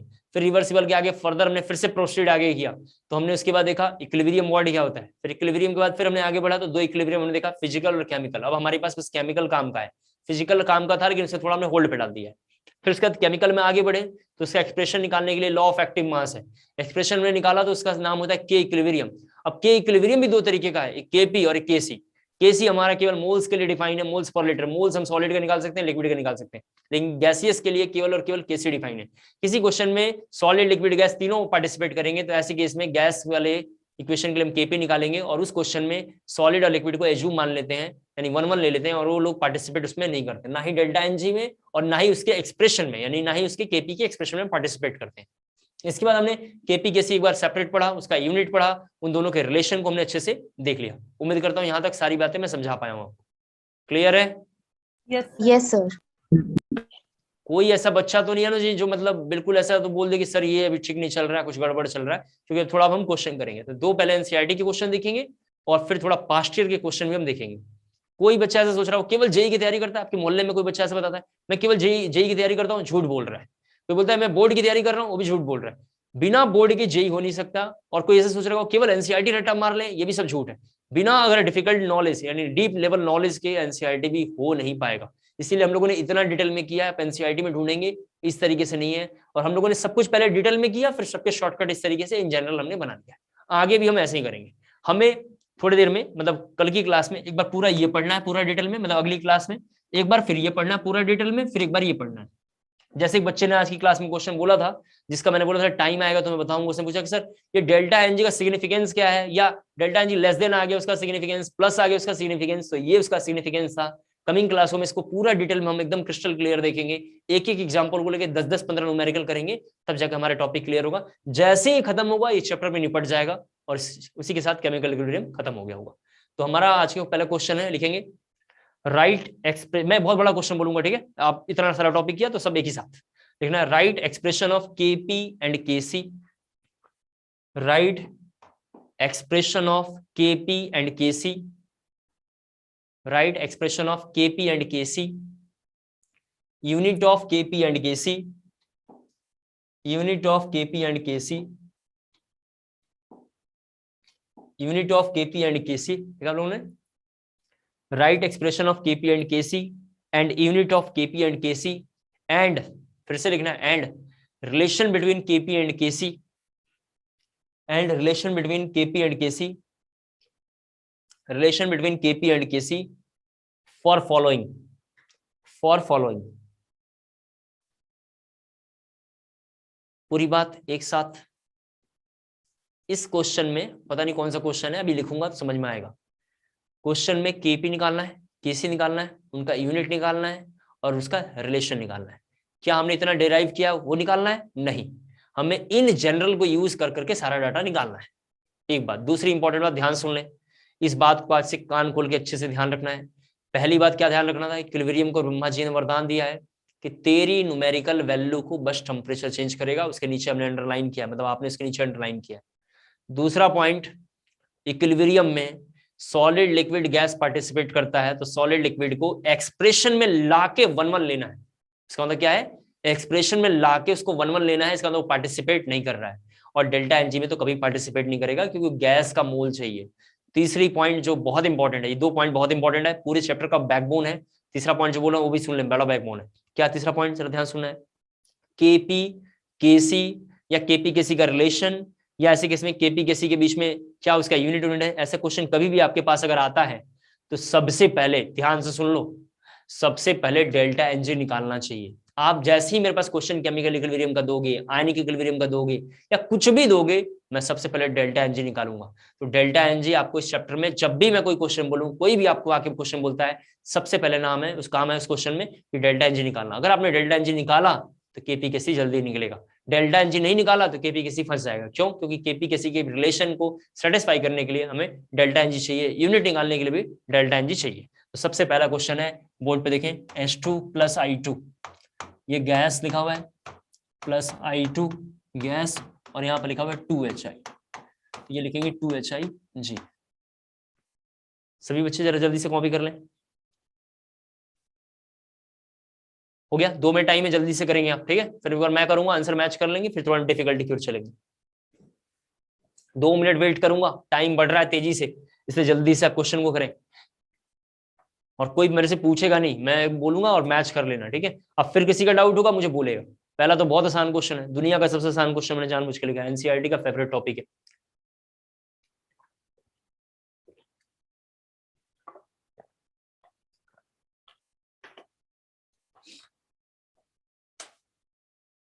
हो गया?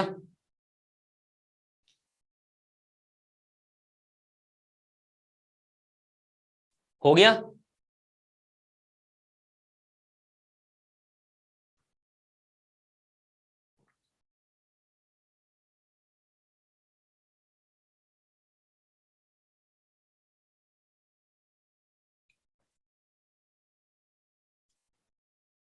कौन बच्चा बताने की कोशिश करेगा इसका आंसर?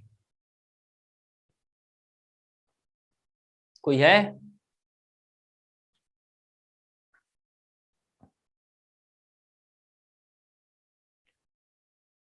मैं पूछता हूं, लक्ष्य उपाध्याय यानी लक्ष्य केवल, डेल्टा एनजी कितना है? सर वहां तक पहुंचा नहीं सर, निकाल रहा हूँ सर। अरे डेल्टा एनजी नहीं पहुंचा? इतना आसान टॉपिक था सर। अभी केसी निकाला, केसी निकाला। अरे मेरे भाई, मैंने अभी बोला था कि सबसे पहले डेल्टा एनजी निकालना है, तो सबसे पहले केपी जीरो। Delta N G 0। मैंने बोला मुझे सबसे पहले डेल्टा एनजी चाहिए, मेरी बात सुनते नहीं कि आप लोग। मैं इतना प्यार से घुमा घुमा कर आसान शब्दों में कोशिश करता हूँ पढ़ाने के लिए, तब भी दिक्कत आई। सबसे पहले क्वेश्चन में डेल्टा एनजी निकालना चाहिए। डेल्टा एनजी नहीं है चैप्टर में, फालतू बैठे हुए हैं फिर आप। इस चैप्टर में डेल्टा एनजी निकालेंगे तो सभी बच्चे समझ पा रहे हैं सर। डेल्टा एनजी यहाँ पे लिखूंगा 2 इसके लिए, और यहाँ पे देखिए 1 और यहाँ पे 1, तो ये 2 और 2 कितना आ गया? 0। डेल्टा एनजी क्यों निकालेंगे? डेल्टा एनजी निकालने से केपी का रिलेशन, केसी का रिलेशन और केपी/केसी के यूनिट हमें जल्दी मिल जाएंगे। तो सबसे पहले इसका बच्चे ने बोला केसी, तो केसी में निकालूंगा HI का पावर 2 डिवाइडेड बाई H2 और फिर लिखूंगा I2। उम्मीद करता हूं सबका सही आया होगा। केपी निकालूंगा तो पार्शियल प्रेशर ऑफ HI का होल स्क्वायर, और नीचे लिखूंगा पार्शियल प्रेशर ऑफ H2 और यहाँ लिखूंगा पार्शियल प्रेशर ऑफ I2। उम्मीद करता हूं सबका क्लियर हो पाया होगा। सॉरी देखें आप, पार्शियल प्रेशर ऑफ I2 लिखा हुआ है, ठीक है? इसके बाद जरा देखो, चूंकि डेल्टा एनजी इसमें 0 है तो हर बच्चे को समझ में आ रहा है कि इसमें केपी और केसी कैसा होगा? बराबर होगा, इक्वल। हाँ, केपी/केसी कैसा बराबर होगा? सभी बच्चे जरा सा देख लें आप। अगर आपने मेरे से किसी ने पूछा सर यूनिट ऑफ केपी और केसी क्या होगा, यूनिट ऑफ केपी एंड केसी क्या होगा सर, तो नो यूनिट।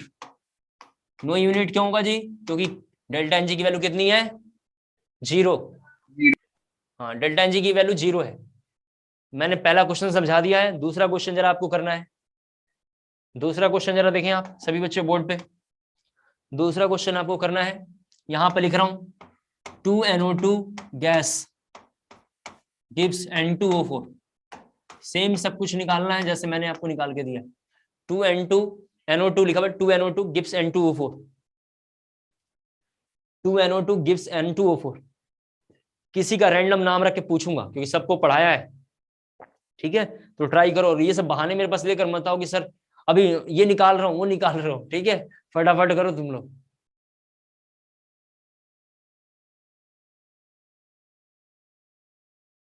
इसके अलावा कोई और चैप्टर आपका 11th में खराब होगा तो कोई बात नहीं, आप जो भी एकेडमिक कोऑर्डिनेटर हैं उनको इन्फॉर्म करेंगे कि इनको पढ़ाने दिया जाए, तो मैं पढ़ा दूंगा, आप निश्चिंत रहें, ठीक है? और एनसीईआरटी आप अपने पास रखेंगे। मुझे पूरी एनसीईआरटी याद है, क्लास 11th के 2, 12th के 2, और आपके पास प्रदीप, दिनेश, जितने भी राइटर हैं RCM वगैरह रखे। इसके अलावा अरिहंत, GRB, किसी कोचिंग का मटेरियल, एलन का, तक्षशिला का, नारायणा का, फिटजी का, किसी का भी मटेरियल, रेजोनेंस का किसी का हो, सारी चीजें याद हैं। कभी भी नॉलेज चेक करने के लिए क्वेश्चन फॉरवर्ड करेंगे, आंसर वही आएगा जो मैं चाहूंगा। इसीलिए पहले आप ऐसे फोकस करके पढ़ें और फिर क्वेश्चन को देखेंगे, आप खुद कर डालेंगे, मुझे पूरा विश्वास है। इसको रफ कर रहा हूं, ये पूरा कंटेंट रफ कर रहा हूं, आपने कर लिया तो चलो एक एक करके पूछते हैं। सबसे पहले किसी को ले लेते हैं, हर्ष। डेल्टा एनजी कितना है? हर्ष केवल बताएगा delta N G.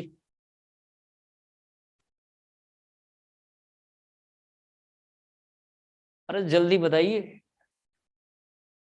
Himanshi. Yes sir. हाँ डेल्टा एनजी। -1।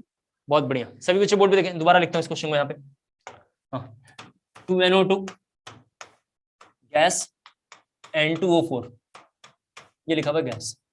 सबसे पहले डेल्टा एनजी निकालेंगे, बोर्ड पे जरा देखना सभी बच्चों को, काफी इंपॉर्टेंट है ये सब, ठीक है।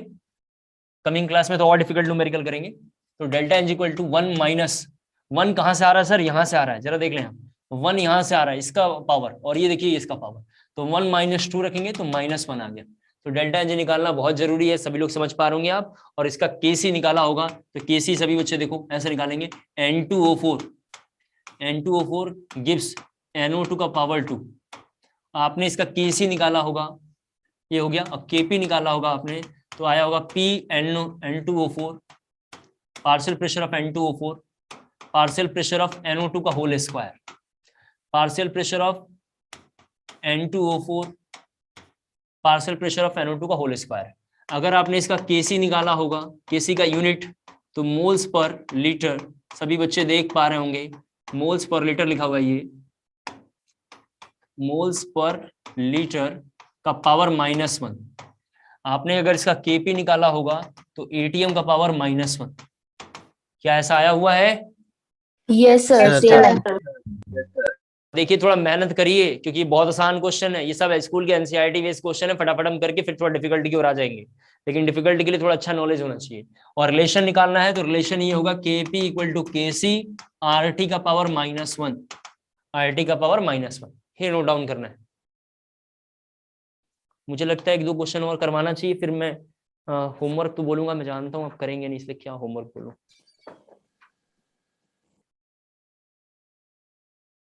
ये क्वेश्चन जरा ऊपर से रफ कर रहा हूं, और एक दूसरा क्वेश्चन लिख रहा हूं। इस क्वेश्चन को जरा आपको बताना है सभी बच्चों को, CaCO3, इस क्वेश्चन का बताना है। CaCO3 gives CaO gives CaO plus CO2 G लिखा हुआ है। डेल्टा एनजी, केपी, केसी और रिलेशन, ये निकालना है इसका। टाइम बहुत कम है, 55 हो रहा है, 3 मिनट में आप निकाल दें, 58, 2 मिनट में मैं निकालूंगा, 7 बज जाएगा, खत्म हो गया मैटर, आज का क्लास खत्म।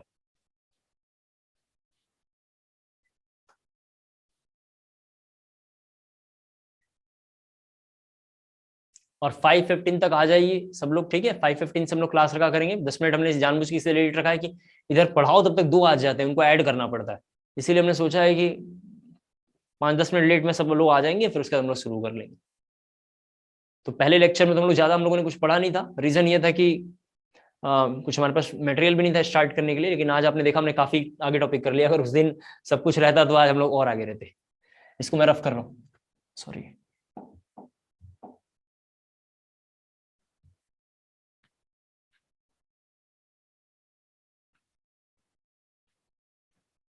इसको भी रफ कर लेते हैं।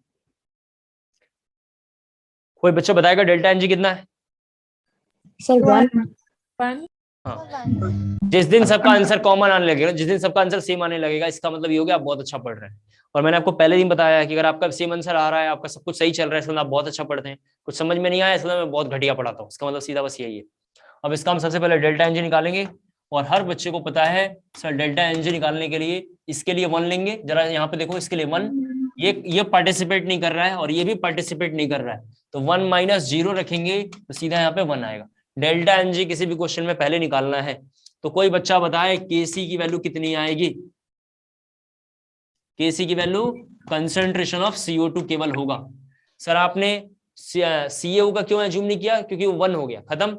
मुझे कायदे से ऐसे लिखना चाहिए था, Kc equal to 1 into concentration of CO2 divided by 1। इस सब का मतलब सीधा ही है। उम्मीद करता हूँ क्लियर हो गया। Yes sir. Yes sir.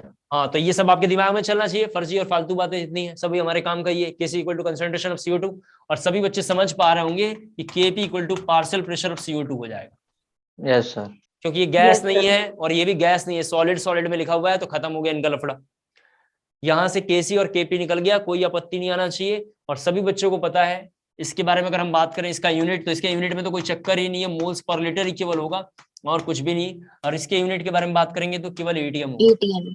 और दोनों का रिलेशन देखूंगा तो Kp इक्वल टू होगा Kc RT का पावर 1। RT. क्या ऐसा है? यस सर, सेम है। Yes Yes, sir, sir. Same. Coming class में होमवर्क सुन ले क्या है, यहां तक के टॉपिक को रिवाइज करके आपको आना है, सुन लें आप। कमिंग क्लास में यहां तक टॉपिक रिवाइज करके आना है आपको। इसके बाद हम लोग भी 5-6 क्वेश्चन थोड़ा करेंगे जो जेई में, प्रीवियस जेई एडवांस में और 1-2 बार नीट में आए हुए हैं, उन क्वेश्चनों को थोड़ा हम प्रैक्टिस करेंगे। और उसके बाद फिर फर्दर आगे हम डेल्टा एनजी इक्वल टू 0 पहले शुरू करेंगे। डेल्टा एनजी 0 का मतलब क्या हुआ, केपी इक्वल टू केसी हुआ, तो पहले हम उसको शुरू करेंगे और 8-10 एग्जाम्पल करेंगे। कमिंग क्लास में जो पहला टॉपिक हम जब करेंगे केपी इक्वल टू केसी, यानी जो कल का या अगला क्लास जब भी होगा, मेरे को एग्जैक्ट डेट पता नहीं है, वो क्लास सबसे ज्यादा इंपॉर्टेंट है। उसके बेस पे ही अब पूरी केमिकल इक्विलिब्रियम चलेगी। जिसका कमिंग क्लास में जो एब्सेंट रहा है या जिसका छूट गया, उसको ये चैप्टर पढ़ने का बिल्कुल हक नहीं है, वो फालतू में पढ़ रहा है और ये चैप्टर उसका पूरा चला जाएगा। तो आज की क्लास ही इंपॉर्टेंट थी और कमिंग क्लास तो इससे ज्यादा इंपॉर्टेंट है। उम्मीद करता हूं मैं सारी बातें समझा पाया, और आज के लिए इतना बहुत है। फिर भी आपको कोई डाउट रहता होगा तो आप मुझे इन्फॉर्म कर देंगे, मैंने नंबर दे दिया है, तो हम उसे सॉल्व कर लेंगे। दूसरी बात, कोई टॉपिक खराब हो, ना समझ में आता हो तो अपने कोऑर्डिनेटर को इन्फॉर्म करेंगे, अगर वो बोलेंगे तो मैं पढ़ा दूँ। आज के लिए इतना बहुत है, थैंक यू।